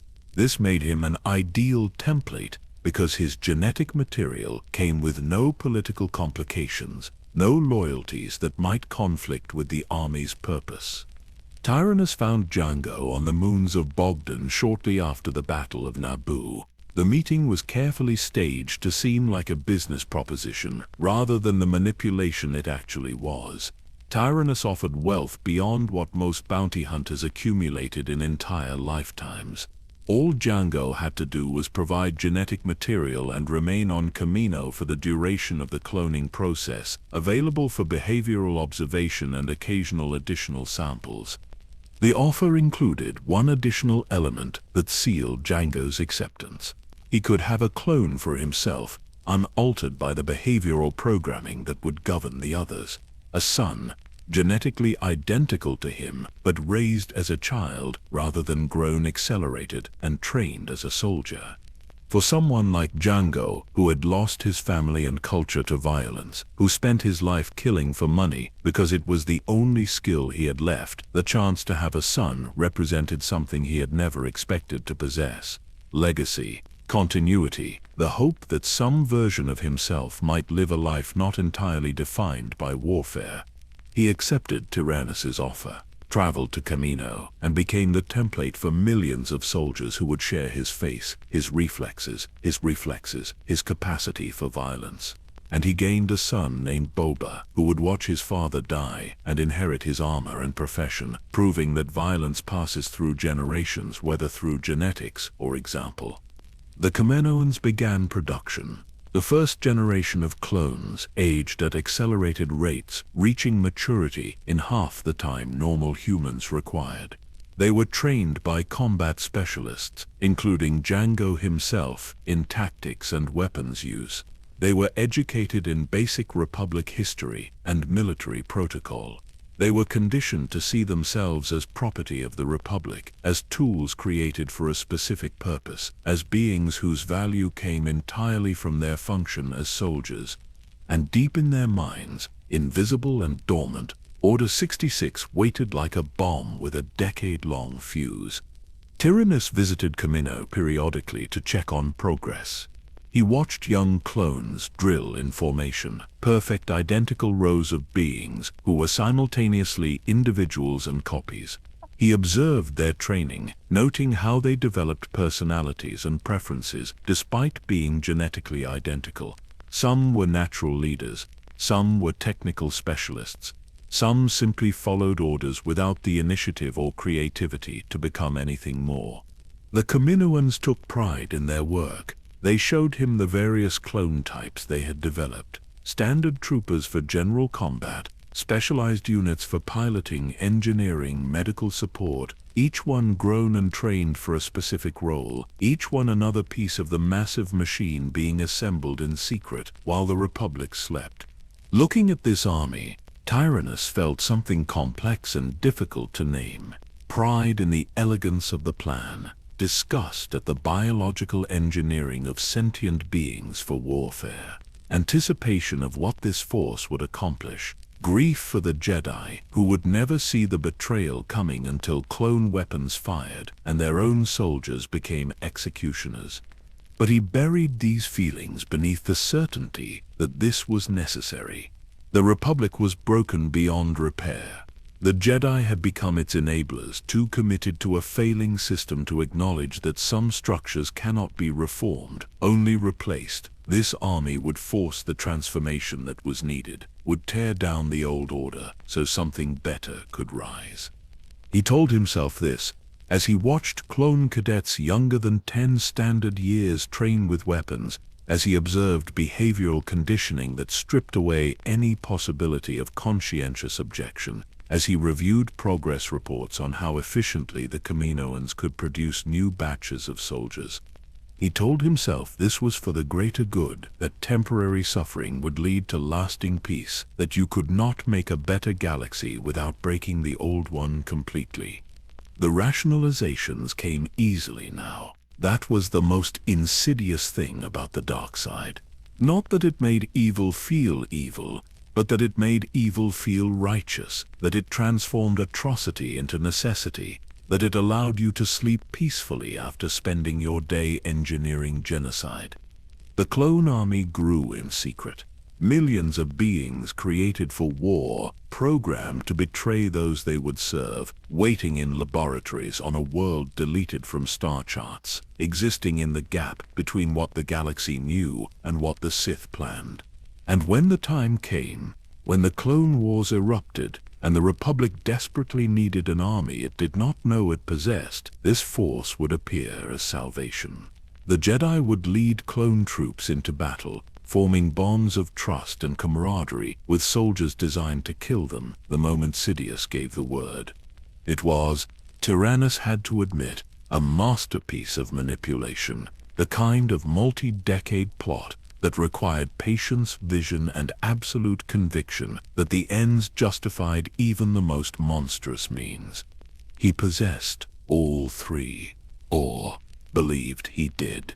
The distinction between conviction and self-deception had become impossible for him to detect. The man who had been Count Dooku, who had been a Jedi Master devoted to peace, now spent his days building the instrument of the Jedi Order's destruction, and he called it justice. The separatist movement did not emerge suddenly. but grew like a slow-moving wave across the outer rim, gathering systems and grievances until it became too large for the Republic to ignore. Tyrannus understood that revolutions require legitimacy. You cannot simply gather malcontents and expect them to overthrow governments. You need a narrative that resonates, grievances that are genuine, a leader whose reputation lends credibility to the cause. The Count of Sereno provided all three. His public persona remained that of the disillusioned idealist who had left the Jedi Order because he could no longer stomach the Republic's corruption. This was not entirely false, which made it compelling. The best lies are built on foundations of truth, and Tyrannus's criticisms of the Republic were accurate even if his proposed solutions were catastrophically destructive. He began speaking publicly about the need for reform. Not revolution, not yet, but structured critique of a system that taxed frontier worlds to enrich core senators, that allowed corporations to exploit entire populations without consequence, that responded to suffering with committees and delays while people starved or were enslaved. These speeches resonated because they addressed real pain. Whole sectors felt abandoned, their resources extracted by core corporations while receiving nothing in return except mandates and taxes. Local disputes were ignored until they erupted into violence, then suppressed with Republic military force that protected corporate interests rather than civilian populations. Systems that had endured generations of this treatment listened when the Count of Sereno suggested there might be another way, through secession. Tyrannus traveled constantly during this period, moving between systems with grievances, listening more than speaking initially. He let people articulate their own suffering, their own anger, their own dreams of autonomy. Then he showed them how their individual struggles were part of a larger pattern, how the Republic's structure ensured that frontier suffering would subsidize core comfort indefinitely unless something fundamental changed. Behind this public campaign, Tyrannus was building something more dangerous. He reached out to the galaxy's largest corporate powers with an offer they could not refuse: join the separatist movement, fund the construction of a droid army, and in return you will have unprecedented access to resources and markets across thousands of systems, free from Republic regulation and taxation. The Trade Federation joined first. Newt Gunray still burned with humiliation from the Naboo invasion's failure and wanted revenge wrapped in profit margins. The Commerce Guild and Techno Union followed, seeing opportunity in the chaos that would accompany galactic division. The banking clan joined because wars are profitable and they intended to finance both sides. Together they began constructing the separatist droid army. Vast factories on Geonosis and other industrial worlds produced battle droids by the millions. These were not sophisticated machines. They were cheap, expendable, easily manufactured. A single droid was no match for a trained soldier. But they did not need to be. They simply needed to exist in numbers so overwhelming that individual quality became irrelevant. The Jedi Council watched these developments with growing concern, but limited options. Systems were seceding legally, exercising rights the Republic had always claimed they possessed. The droid army was being built in territories outside Republic jurisdiction. There were no laws being broken, no clear violations that would justify intervention. By the year 22 before Yavin, the Separatist Alliance included thousands of systems. They had pledged loyalty to the Confederacy of Independent Systems, a new governmental structure that promised local autonomy within a loose alliance. Most members believed they were part of a genuine democratic movement, that they were standing up to tyranny. In reality, it was a front for corporate exploitation backed by a Sith conspiracy. The crisis reached its breaking point on Geonosis. Obi-Wan Kenobi had been investigating the origins of an assassination attempt on Senator Amidala. The trail led him to Kamino, where he discovered the clone army, then to Geonosis, where he traced the bounty hunter Jango Fett. What he found there was more alarming than he could have imagined. The Separatist leadership had gathered in secret, finalizing plans for war. Tyrannus knew Obi-Wan had been captured almost immediately. Standing in the detention level where Obi-Wan hung in an energy field, Tyrannus felt emotions he thought he had buried completely. This young man had been Qui-Gon's final apprentice, trained by the Padawan Tyrannus himself had trained. He spoke to Obi-Wan with genuine warmth, expressing pleasure at finally meeting him. Then Tyrannus made an offer that was simultaneously sincere and manipulative. He told Obi-Wan a version of the truth. A Sith Lord named Darth Sidious controlled the Senate. Hundreds of senators were under his influence. Together they could destroy the Sith, could restore the Republic, could honor Qui-Gon's memory. Every word was calculated. Tyrannus knew Obi-Wan would refuse. But the offer itself planted information that was true, but incomplete.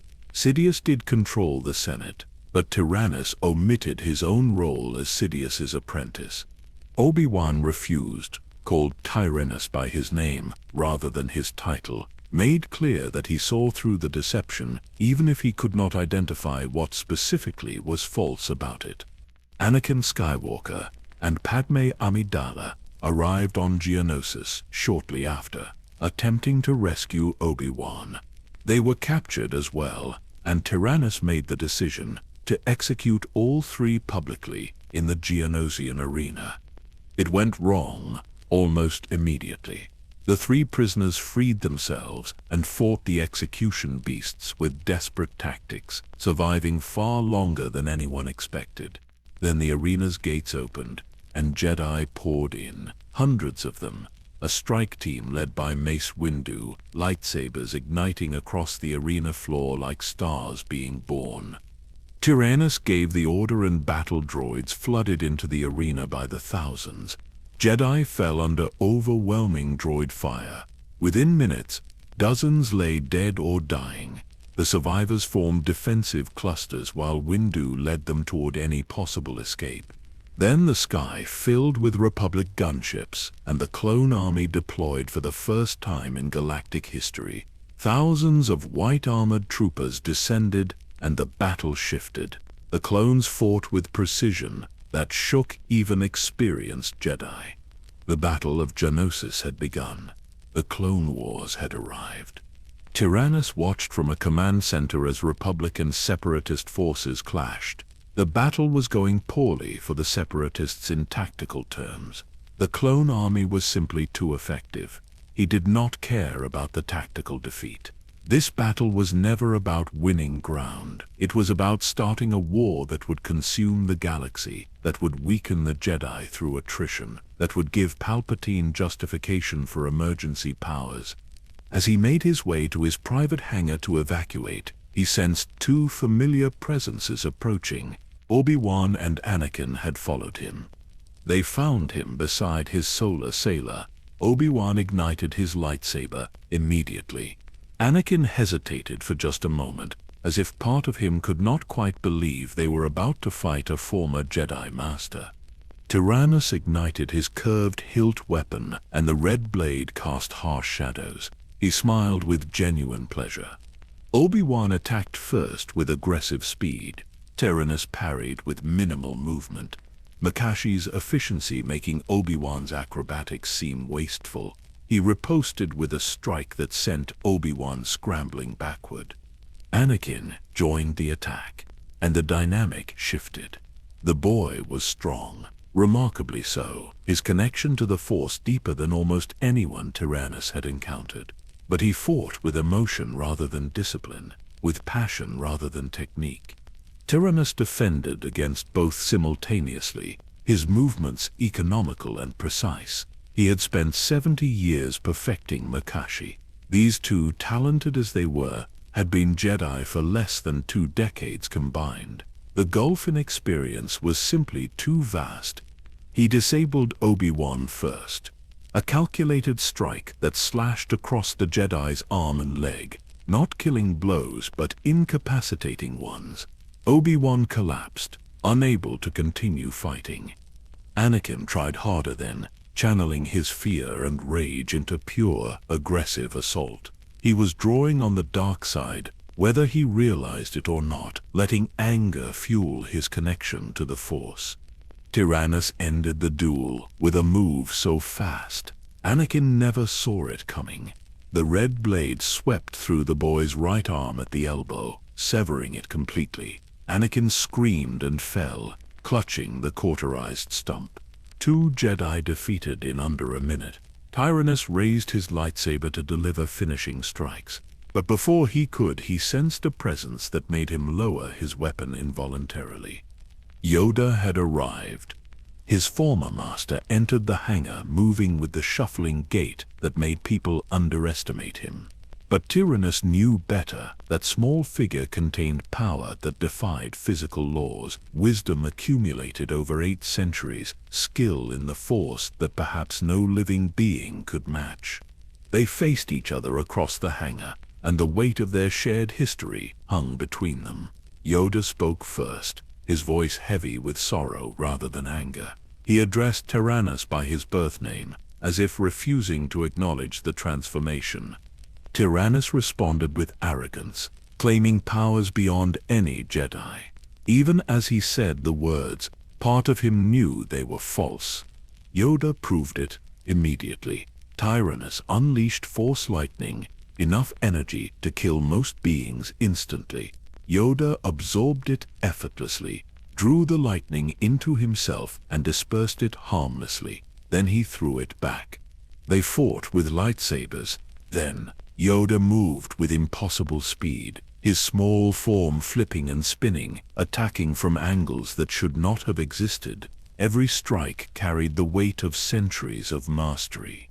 Tyrannus matched him as best he could, drawing on every technique he had ever learned, every refinement he had made to Makashi, every dark side enhancement. It was not enough. He was losing, slowly but certainly, pushed back step by step. So he did what Sith do when direct confrontation fails.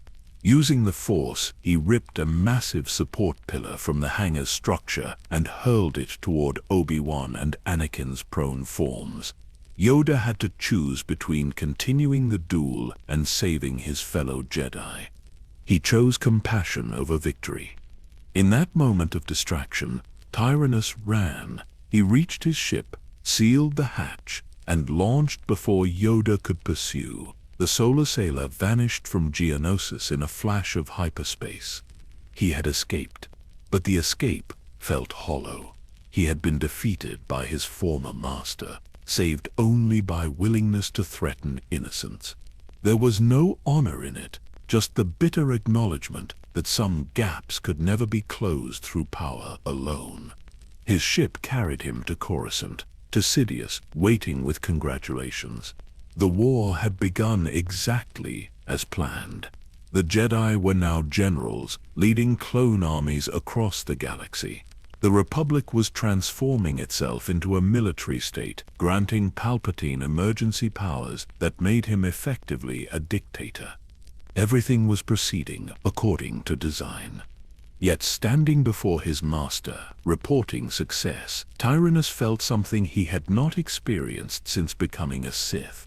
Doubt, not about the plan's effectiveness, but about his place in it, about what would happen when the plan reached its conclusion, about whether Sidious saw him as a partner or simply another tool to be discarded. The doubt lasted only a moment before he suppressed it. He had come too far to question now. The path behind was burned. The bridges collapsed. There was only forward. He bowed to his master and accepted his new orders.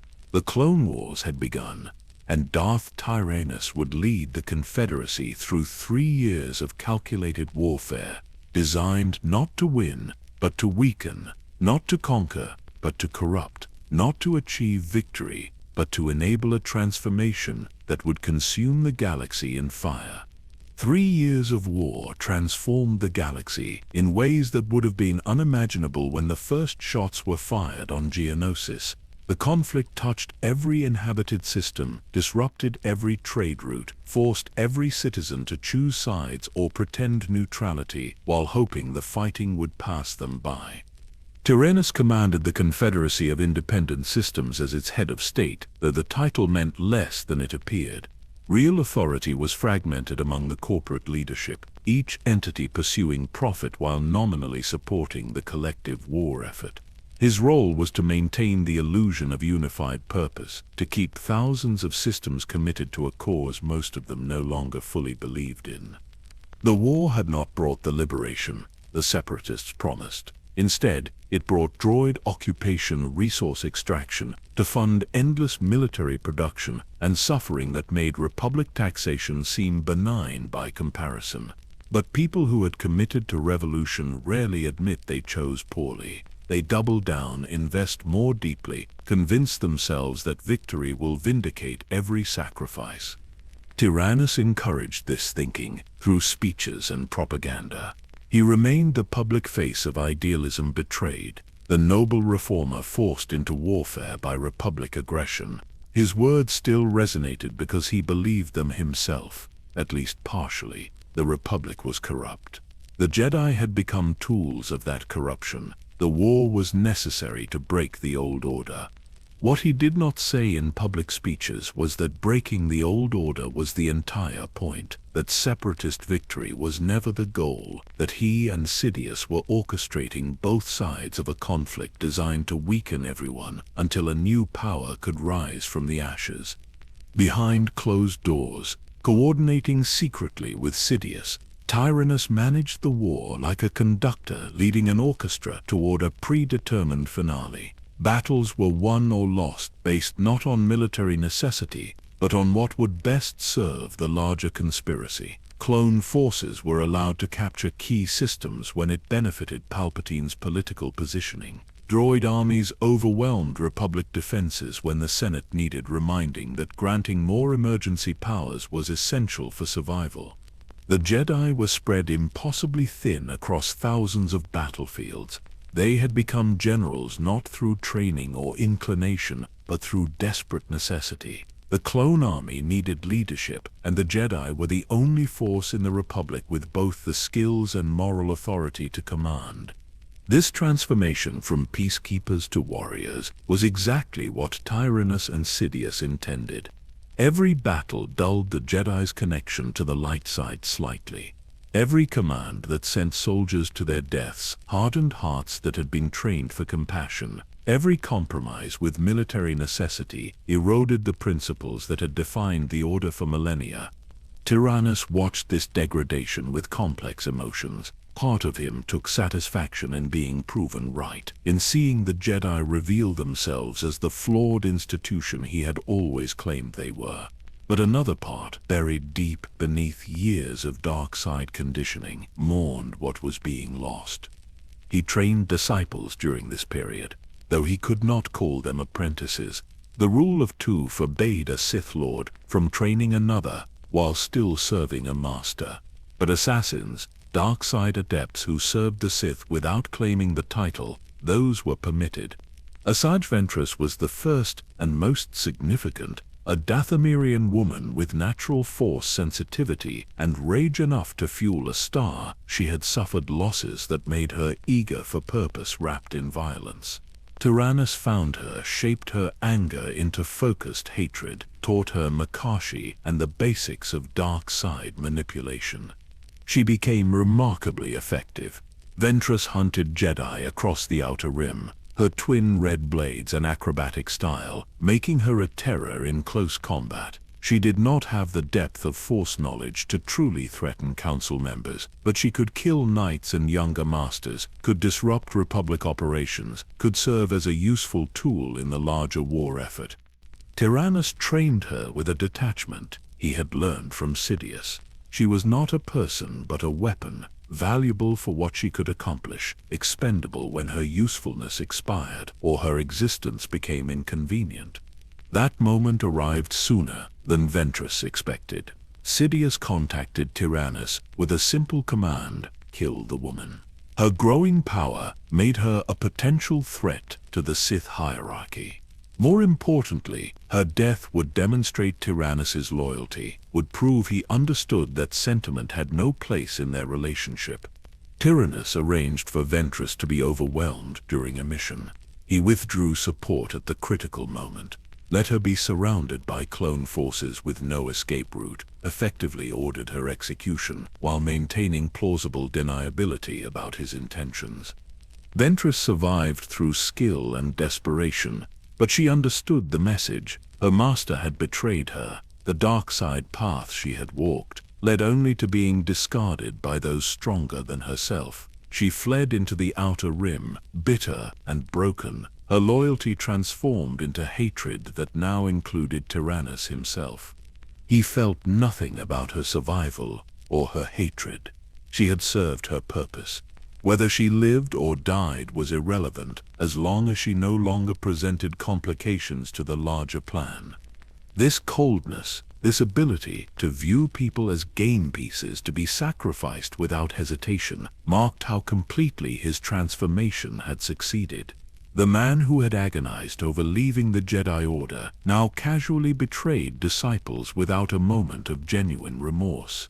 He attempted to replace Ventress with Savage Opress, a Zabrak warrior whose brother had killed Qui-Gon years earlier.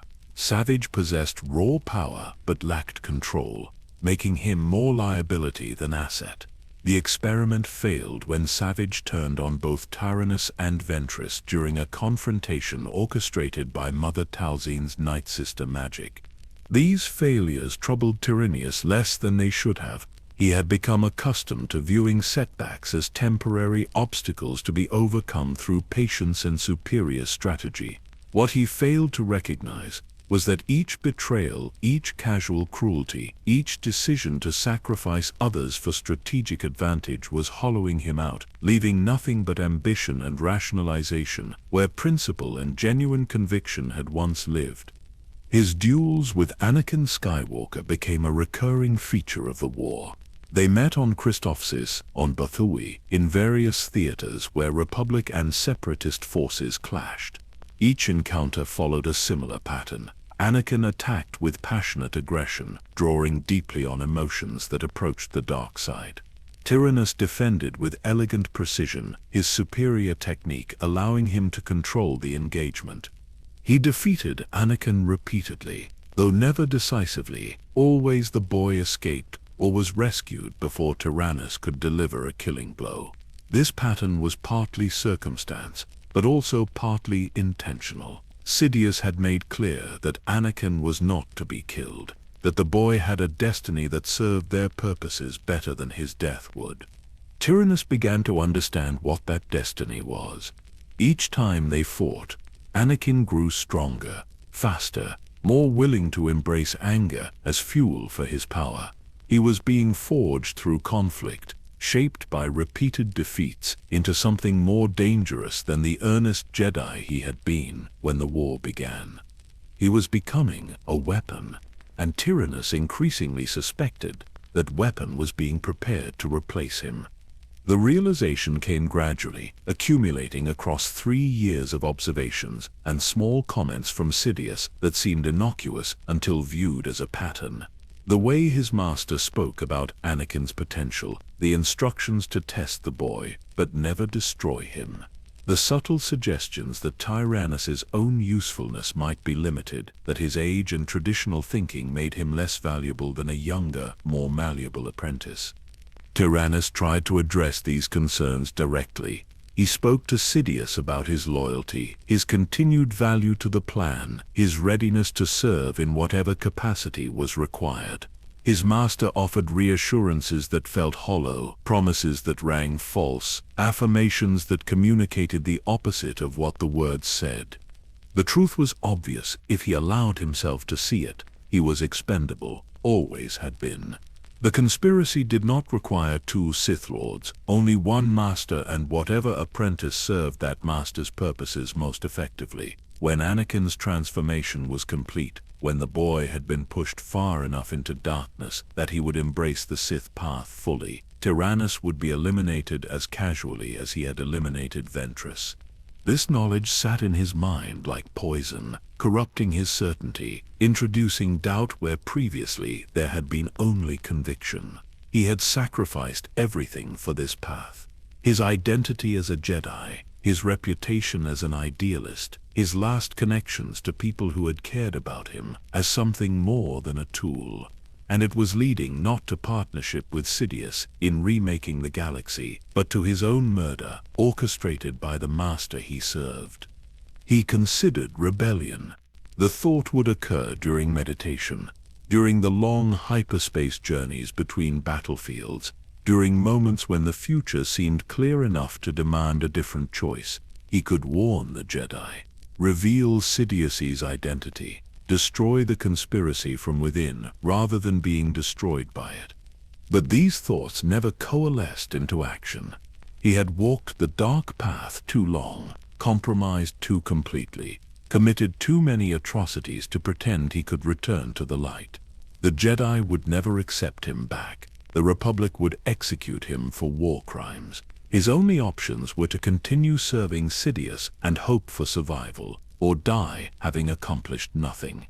So, he continued, led separatist forces through campaigns that were strategically meaningless but served the larger goal of prolonging the war.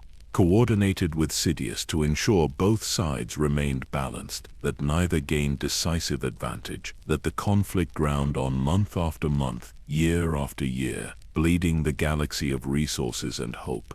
He committed atrocities during this period, ordered the bombing of civilian populations when it served tactical purposes, authorized biological weapons that violated every galactic convention, executed prisoners when their survival might provide intelligence to Republic forces.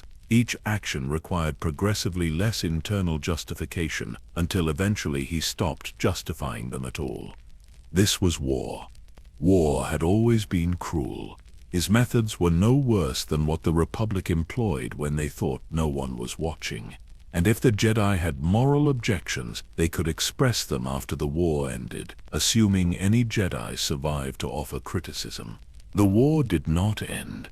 It metastasized across the galaxy like a disease, touching every system, corrupting every institution, transforming citizens into soldiers and soldiers into corpses. The death toll climbed into millions, then tens of millions, then numbers too large to comprehend as individual tragedies.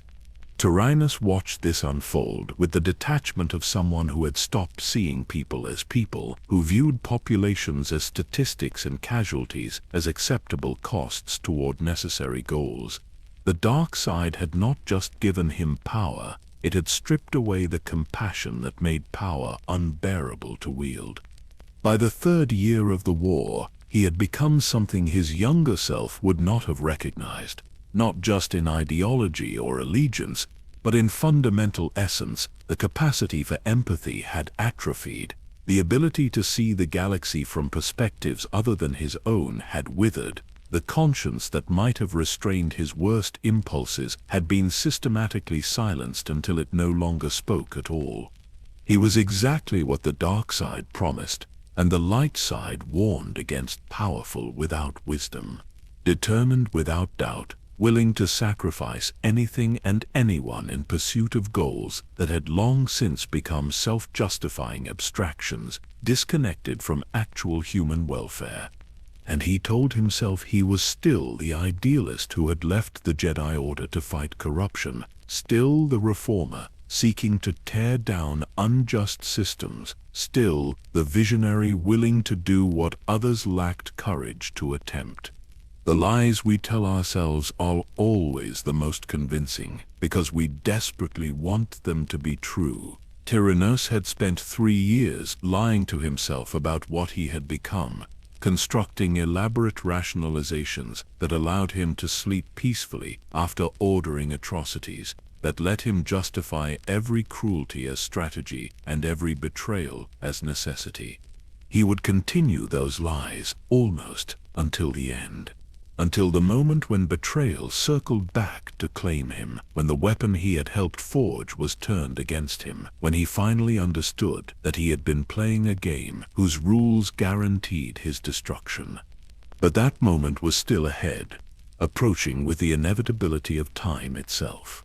For now he remained Darth Tyrannus, head of the Confederacy, architect of galactic war, servant of Sidious. and absolutely certain that his choices had been correct even as everything around him burned. The third year of the Clone Wars reached its crescendo above the Republic capital itself, in an operation so audacious it seemed impossible until it succeeded.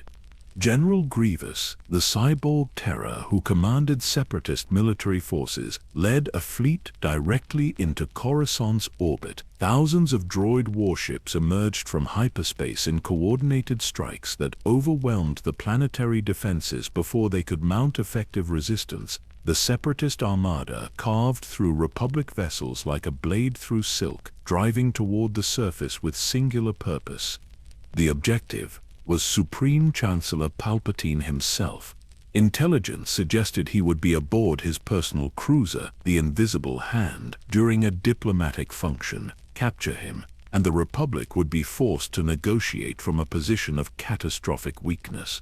The war might finally end with separatist terms dictating the peace.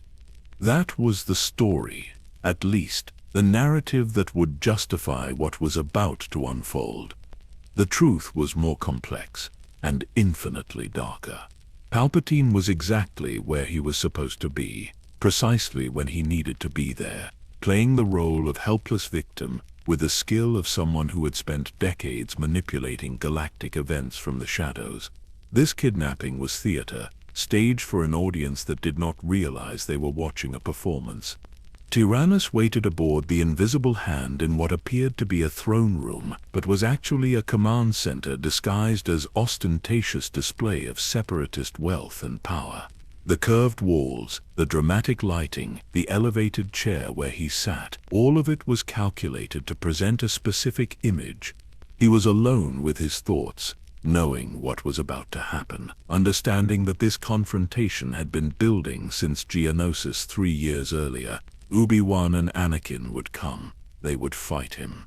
And then something would occur that Sidious had planned but not fully explained, something that made Tyrannus's continued existence optional rather than essential. The uncertainty troubled him, more than he allowed himself to acknowledge.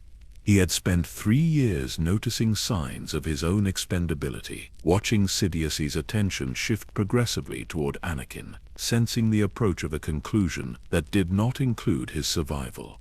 Yet he remained on this ship, playing his assigned role, because the alternative was to admit he had been a pawn all along, and that admission would make every atrocity he had committed meaningless. Better to hope for a future where he remained relevant than to face the possibility that he had been discarded long before this moment. The ship shuddered as Republic forces attacked.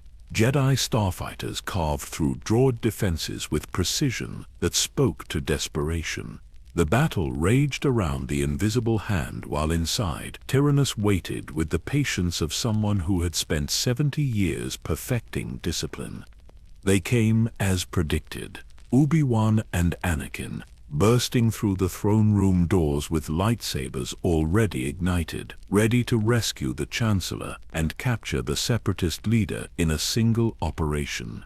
They moved with the coordination of warriors who had fought side by side for years, who trusted each other's skills implicitly, who believed absolutely in their mission and their righteousness. Tyrannus smiled at them. Not with mockery, but with genuine pleasure at seeing worthy opponents, at finally having the chance to test himself against them when they were at full strength rather than wounded or disadvantaged. This would be a true measure of how much Anakin had grown, how deeply the war had transformed him. Palpatine sat bound in a chair above them, playing his role perfectly, the helpless prisoner, urging the Jedi to leave him and escape while they still could. The performance was masterful. No one watching would suspect that the prisoner was actually the one in control, that every element of this scenario had been choreographed to produce a specific outcome. The duel began without ceremony. Obi-Wan attacked first, his Form 3 defensive technique adapted into aggressive strikes that tested Tyrannus's responses. Anakin flanked from the opposite side, his Form 5 power attacks forcing Tyrannus to divide his attention. They had improved dramatically since Geonosis. 3 years of constant warfare had honed their skills, eliminated hesitations, taught them to fight not as individuals, but as a unit.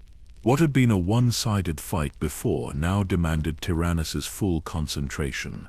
He defended with Makashi's elegant economy, parrying Obi-Wan, while positioning himself to block Anakin, using footwork to control the engagement's geography. The throne room provided environmental elements he could leverage, elevated platforms and railings that could be used tactically. But this was different from previous encounters. The Jedi were not trying to delay him or drive him away. They were fighting to win, fighting to capture or kill, bringing lethal intent to every strike. Tyrannus matched their escalation. He used the Force to hurl objects at them, creating obstacles that disrupted their coordination. He targeted Obi-Wan with attacks that forced the Jedi Master to defend himself rather than support Anakin. He extended the fight deliberately, testing their limits, searching for weaknesses that experience suggested must exist. Then he found one. Obi-Wan overextended slightly on a parry, left himself exposed for just a fraction of a second. Tyrannus exploited the opening with brutal efficiency. His lightsaber swept through Obi-Wan's defenses and struck the platform controls beneath him. The platform collapsed. Obi-Wan fell, struck debris on the way down, and landed in a crumpled heap on a lower level. He was alive, but incapacitated, removed from the fight as decisively as if he had been killed. Tyrannus felt satisfaction at the tactical success, but it was immediately subsumed by new concern. Now it was just him and Anakin, one-on-one, the scenario Sidious had specifically wanted created. Anakin's expression shifted when Obi-Wan fell. Rage replaced focus, raw emotion flooding his connection to the Force. He attacked with renewed fury, his strikes carrying power that went beyond physical strength. He was channeling the dark side now, willingly or not, letting anger amplify every move. This was what Sidious had cultivated. This transformation from restrained Jedi to warrior who embraced passion, who drew strength from emotion, who fought the way Sith fought even while claiming Jedi identity. Tyrannus defended against the onslaught, his decades of experience allowing him to weather the storm of attacks. But something was different now. Anakin was not just stronger, he was fighting with a kind of focused intensity that suggested he had moved beyond technique into something more primal and more dangerous. The duel intensified. They fought across the throne room, exchanging strikes that sent sparks flying where plasma blades collided. Tyrannus used every trick he knew, every refinement of Makashi, every tactical advantage the environment provided. He was fighting not to test anymore, but to survive. Anakin pressed forward relentlessly. His attacks came faster, harder, less predictable. He was adapting in real time, learning from every exchange, incorporating new tactics the moment Tyrannus demonstrated them. For the first time in years, Tyrannus felt genuine fear. This was not going according to any pattern he understood. Anakin should not be capable of this level of skill. The gap in experience should matter more than it seemed to. Unless experience was not the deciding factor, unless raw power, amplified by dark side fury, could overcome refinement and discipline, unless Sidious had been right all along about Anakin's potential exceeding anything his generation could achieve. The moment of truth arrived suddenly. Anakin executed a move that Tyrannus recognized from Sith combat styles, a crossing strike that used both lightsabers simultaneously to attack from angles impossible to defend. It was advanced technique that should have taken years to master. Anakin had learned it by watching Ventress, or perhaps through instinct, guided by the Force itself. The specific source did not matter. What mattered was that Tyrannus's defenses were insufficient. The blue blades crossed in an X pattern and swept through both of Tyrannus's wrists. His hands, still gripping his lightsaber, fell away from his body and hit the floor with sounds that seemed impossibly loud in the sudden silence. He stared at the cauterized stumps, at the impossibility of what had just happened. In 70 years of lightsaber combat, he had never been disarmed. His Makashi technique was supposed to prevent exactly this scenario. He was supposed to be too skilled, too experienced, too refined for any contemporary duelist to overwhelm. But Anakin had overwhelmed him, had defeated him with a technique he should not know, using power that exceeded any reasonable expectation. The Chosen One, if such things existed, proving his designation through violence that left no room for doubt or alternative interpretation. Tyrannus found himself being forced to his knees, Anakin's lightsabers positioned at his throat in a cross that mirrored the strike that had disarmed him. He looked up at the young Jedi's face and saw something that made his blood freeze. Anakin's eyes had changed. They carried a darkness that went beyond fury into something colder and more final. This was not a Jedi executing a war criminal. This was something else, something that had been waiting for excuse to emerge. Then Tyrannus looked past Anakin to Palpatine, to his master sitting bound and helpless, and understood with terrible clarity what was about to happen. He opened his mouth to speak, to warn Anakin, to reveal the truth about who Palpatine really was. But Palpatine spoke first, his voice carrying an authority that made mockery of his supposed captivity. "Good, Anakin. Good. Kill him. Kill him now." The words struck Tyrannus like physical blows. This was the betrayal he had been sensing, the end he had been dreading, delivered with casual cruelty by the master he had served faithfully for over a decade. Anakin hesitated. For a moment the conditioning held. The Jedi training reasserted itself. "I shouldn't," he said, his voice uncertain. "It's not the Jedi way." Palpatine's response was immediate and commanding. Tyrannus met Palpatine's eyes across the throne room and saw satisfaction there, pleasure at the culmination of plans set in motion years ago. He finally understood completely. He had never been a partner, never been essential. He had been a tool used to forge Anakin into something dark enough to become a Sith, disposable the moment that transformation was complete. His entire journey, everything he had sacrificed, and everyone he had betrayed, all of it had been manipulation. The corruption he thought he was fighting had been orchestrated by the man he served. The justice he believed he was pursuing had been a lie, designed to turn him into the weapon that would destroy the Jedi Order.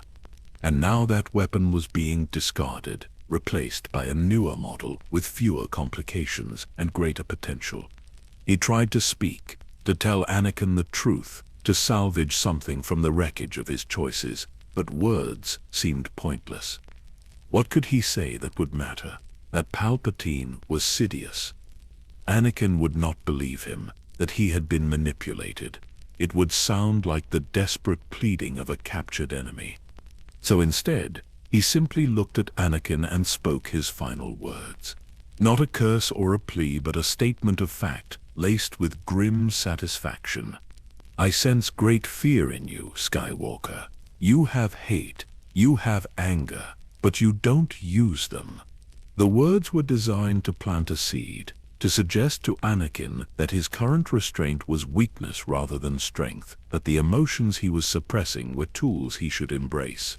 If Tyrannus was going to die serving Sidious's purposes, he would do it completely, pushing Anakin further toward darkness even in his final breath. Then Anakin moved. The crossed lightsabers swept horizontally, so fast Tyrannus barely registered the motion. There was a moment of pressure, of heat beyond anything he had felt before, and then a strange disconnection, as if part of him had come loose from the rest. His head separated from his body. In the final fraction of a second, while neurons still fired and consciousness remained, Tyrannus experienced something unexpected. Not pain, which the lightsaber's heat prevented, but clarity, The rationalizations that had sustained him for years evaporated, leaving naked truth about what he had become and what he had enabled. He had left the Jedi Order to fight corruption and became more corrupt than anything he opposed. He had sought to end suffering and created suffering on galactic scale. He had believed himself too wise to be manipulated and was manipulated from the moment he walked into the works that night after Qui-Gon's death. The man who had been Count Dooku, Jedi Master, idealist and reformer, had spent his final decade as a pawn in someone else's game, and his death would serve that game as perfectly as his life had, pushing Anakin Skywalker one irreversible step closer to becoming Darth Vader. In that last instant before darkness consumed him completely, Tyrannus felt something that might have been regret, or might have been relief that it was finally over, that he no longer had to maintain the pretense that his choices had been justified, that his atrocities had meaning. Then there was nothing. No force, no consciousness, no bitter understanding, just the end that comes to all beings, regardless of power or title or the certainty that they were too important to be betrayed. His body fell forward, lifeless. His head rolled away, expression frozen in something between realization and resignation, and Supreme Chancellor Palpatine, who was actually Darth Sidious, allowed himself the smallest smile of satisfaction. One apprentice eliminated, one apprentice being forged, the plan proceeding exactly as designed. Anakin stood over the corpse, lightsabers still humming, trying to process what he had just done. He had executed an unarmed prisoner on the Chancellor's orders. It violated everything he had been taught, everything he believed about himself. But it also felt powerful, decisive, like the kind of action the Jedi would spend weeks debating while threats multiplied, and deep in the recesses of his mind, in places he did not yet acknowledge, he recognized that crossing this line made crossing the next one easier. The dark side did not announce itself with trumpets and declarations. It crept in through rationalizations, through compromises, through moments when you chose power over principle and told yourself it was necessary. Tyrannus's final words echoed in his mind. Fear, hate, anger, tools he had been taught to avoid. But what if the teaching was wrong? What if those emotions were sources of strength that Jedi wisdom was too afraid to acknowledge? The seed had been planted. In time, it would grow into something that would consume the galaxy in fire. But for now, it was just a whisper, a suggestion, a possibility that seemed almost reasonable. Palpatine watched Anakin's internal struggle with the satisfaction of someone whose plans were unfolding perfectly. He had just witnessed the destruction of Darth Tyrannus and the birth, however incomplete, of what would become Darth Vader. One ended, one began. The galaxy turning on the axis of these moments, though no one present fully understood the magnitude of what had just occurred. Except perhaps Tyrannus, in those final seconds when clarity had cut through decades of self-deception. But the dead keep no secrets and offer no warnings. They simply cease, leaving the living to grapple with the consequences of choices that can never be unmade. The news of Count Dooku's death spread across the galaxy with the speed of light itself, transmitted through holonet relays to every system engaged in the Clone Wars. For the Republic, it seemed like a turning point, a moment when victory became imaginable rather than theoretical.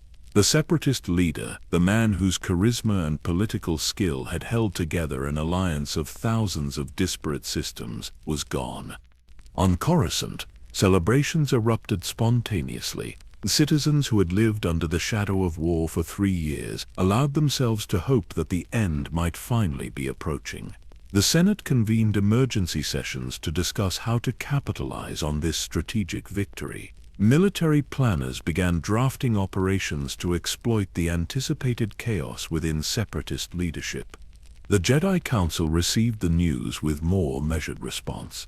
They acknowledged the tactical significance, while recognizing that Dooku's death did not end the threat he represented. The Separatist military remained intact.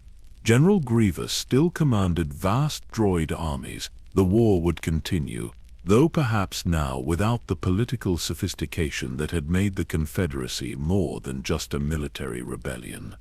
Master Yoda sat alone in his meditation chamber when he learned of his former Padawan's death. The ancient Jedi felt the disturbance in the Force, the sudden absence where once a powerful presence had existed. He had known this moment would come eventually. The path Dooku chose led only to destruction, whether delivered by enemies or by the master he served. Still, knowledge did not ease the grief. Yoda had trained the boy from childhood, watched him grow into one of the Order's finest, hoped that the wisdom imparted over decades would anchor him against the temptations of power and pride. That hope had been misplaced. The anchors had not held. The student had fallen in ways the master had failed to prevent. Yoda spoke to no one about his feelings. Grief was attachment, and attachment led to suffering. The Jedi Code offered these truths as protection against the pain of loss. But 8 centuries of life had taught him that truth and comfort were not the same thing. You could understand why pain was necessary and still feel it completely. He wondered if he had failed his student, if there had been some moment during training when different words or actions might have prevented the fall. The question was unanswerable, which did not make it less persistent. It would haunt him through the coming days as Order 66 approached, and everything he had built across centuries collapsed into darkness. On Sereno, the people received news of their Count's death with complex emotions. He had been absent for years, focused on leading the Confederacy, while his homeworld managed itself. Yet his legacy remained. The reforms he implemented before the war still shaped their society. The infrastructure he funded still served them. He had been distant but not neglectful, a ruler who prioritized effectiveness over personal presence. They mourned him, as citizens mourn leaders who represent something larger than themselves, not with the intimate grief reserved for family, but with the formal sadness of those who recognize that an era has ended. Whatever came next for Sereno would be different, shaped by forces beyond their control, now that their Count no longer influenced galactic events. The castle where Dooku had been born, where his father had abandoned him, stood empty above the capital. Servants maintained it, but no one of consequence occupied its halls. It had become a monument to a man who existed in multiple contradictory forms, depending on who told his story. To the Republic he was a traitor and war criminal, whose death was justice served. To the Separatists, he was a martyr who died fighting against tyranny and corruption. To the Jedi, he was a cautionary tale about the dangers of pride and disillusionment. To his sister Jenza, if she still lived, he was the brother who had come home briefly before leaving again to pursue destinies that consumed everything he had been. None of these versions captured the full truth. He had been all of them, and none of them. A man whose choices had been simultaneously genuine and manipulated, whose ideals had been real even as they were weaponized against him, whose fall had been both chosen and engineered. The investigation into the clone army's origins continued even after Dooku's death. Obi-Wan had discovered during the war that Sifo Dyas had ordered the clones, but the circumstances remained murky. When he and Anakin traveled to Obadiah and interrogated the Pike Syndicate, they learned the full horror.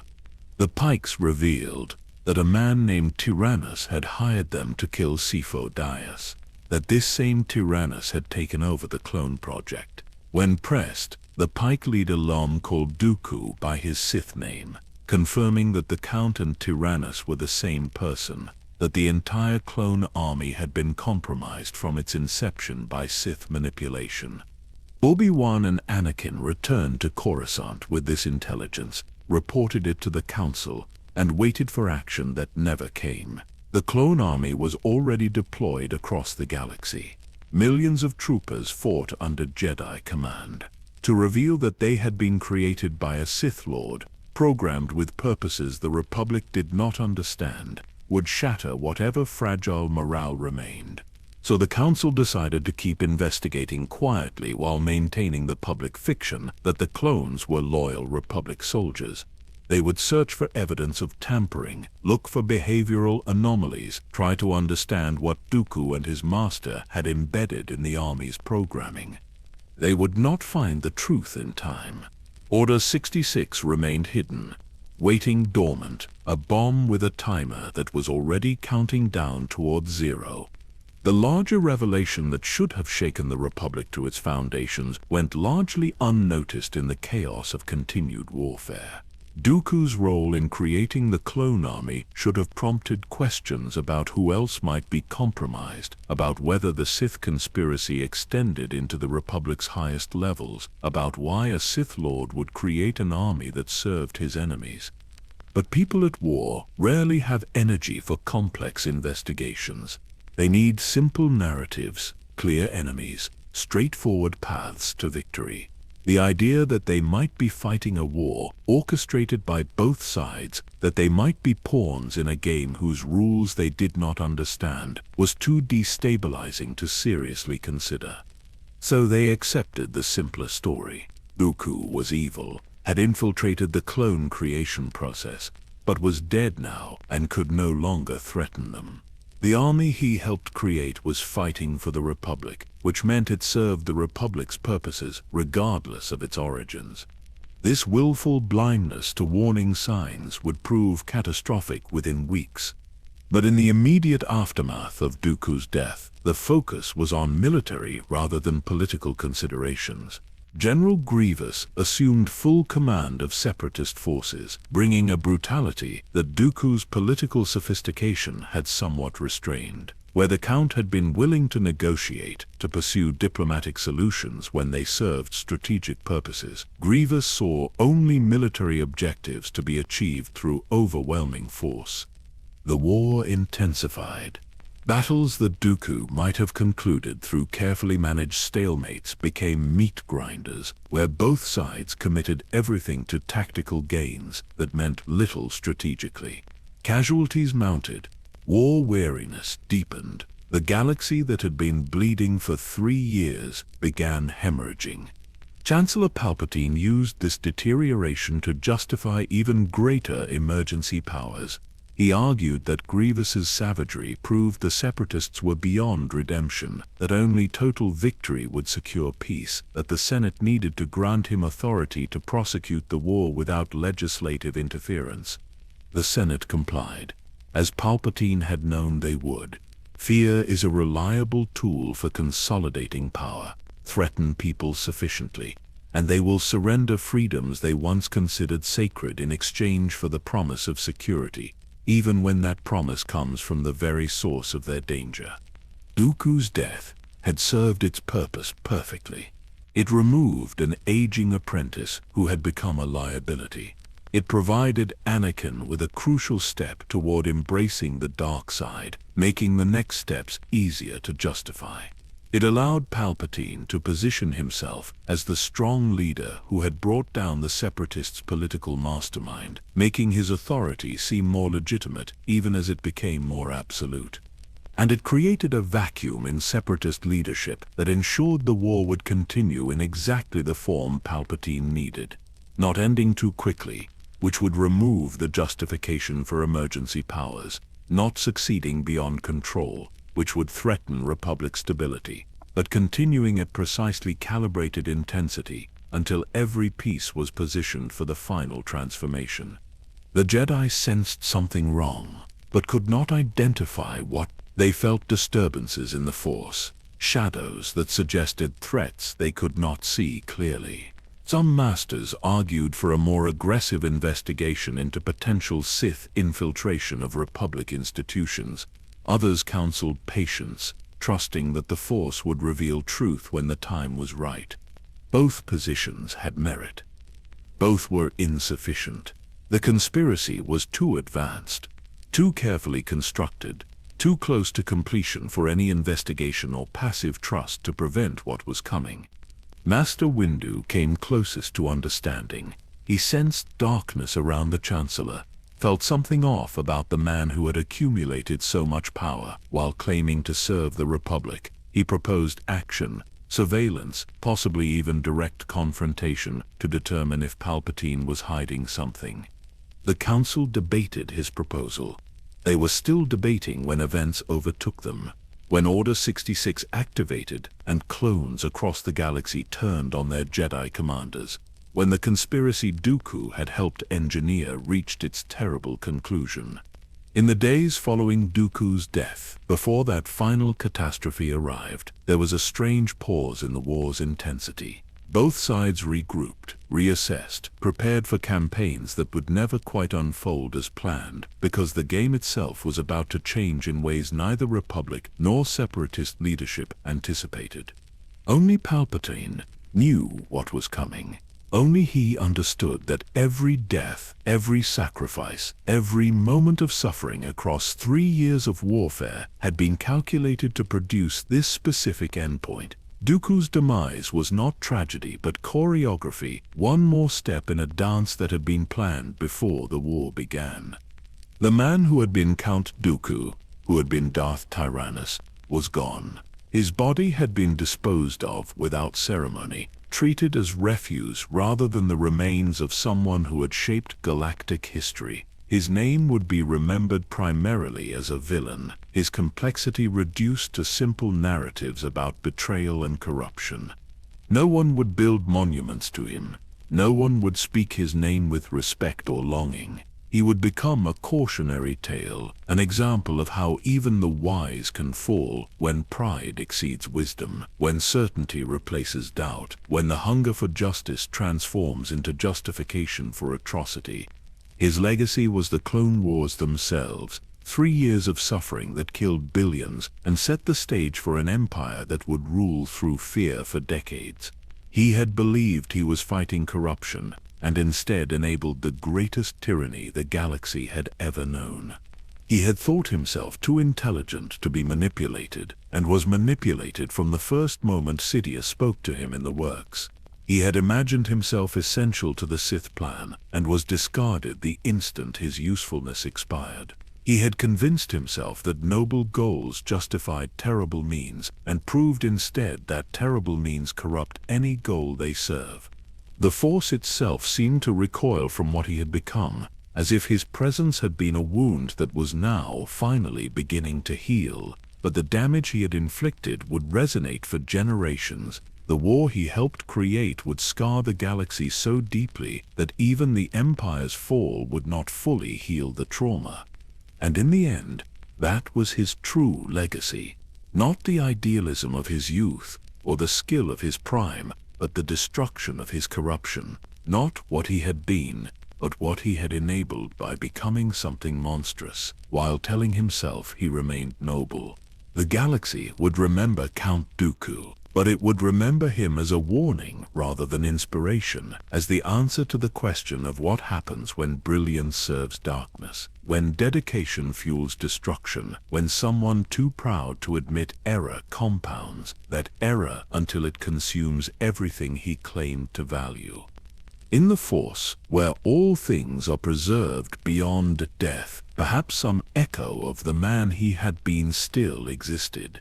The boy rescued from freezing, the Padawan who questioned with respect, the master who trained Qui-Gon with genuine love, the reformer who saw corruption clearly even if his response to it was catastrophically wrong.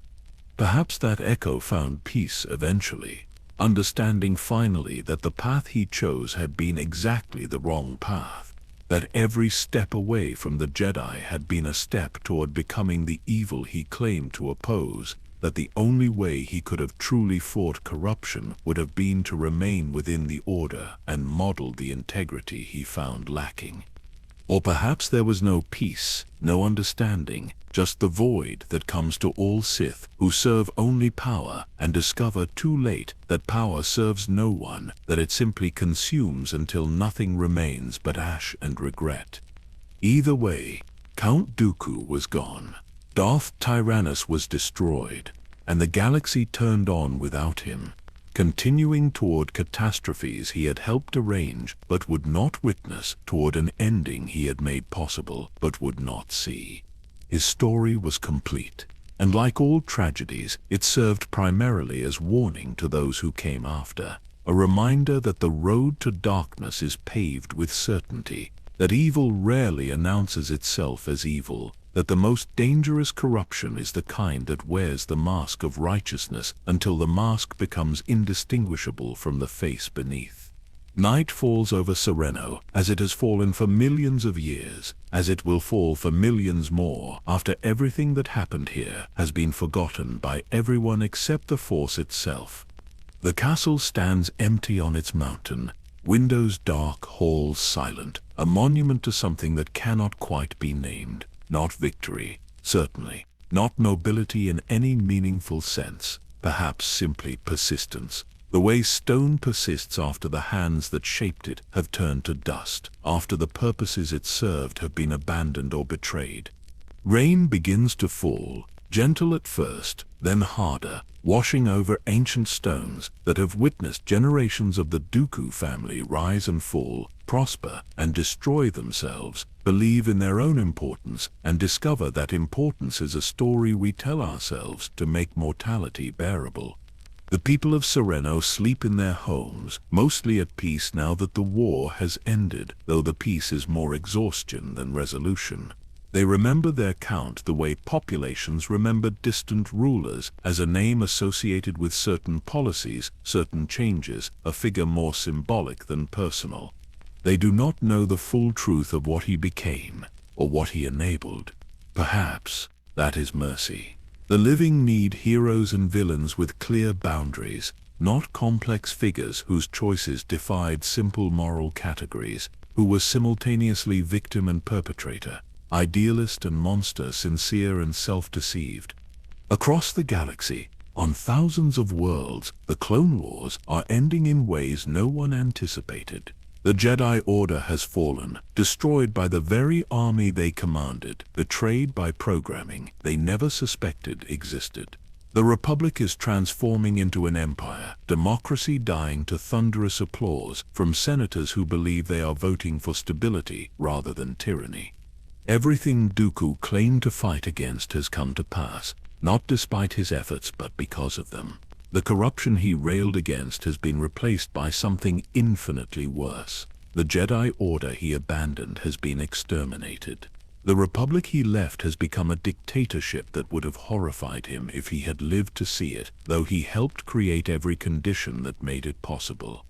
Irony does not capture the magnitude of this reversal. Tragedy comes closer, but still falls short.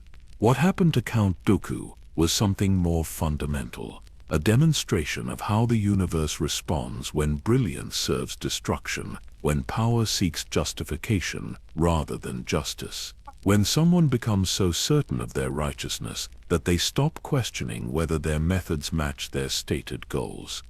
The Force flows through all things, through the rain falling on Sereno, through the castle standing empty, through the memories of those who knew him when he was still someone worth knowing. It carries no judgment, offers no verdict, simply observes the patterns that emerge when beings make choices and live with consequences. In the grand scope of galactic history, Count Dooku's story is a footnote.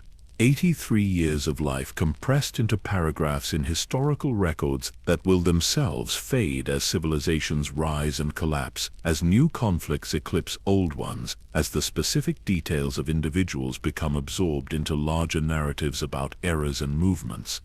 But in the smaller scope, the human scope, his story matters immensely. It is the story of how idealism curdles when it stops questioning itself. How certainty becomes more dangerous than doubt. How the belief that you are too wise to be corrupted is itself the first symptom of corruption taking hold. It is the story of a boy, abandoned by his father, who spent his entire life seeking purpose strong enough to justify that abandonment, seeking meaning that would transform rejection into destiny. He found that purpose in the Jedi, then lost faith when the Jedi proved imperfect. He found it again in reform, then lost it when reform proved insufficient.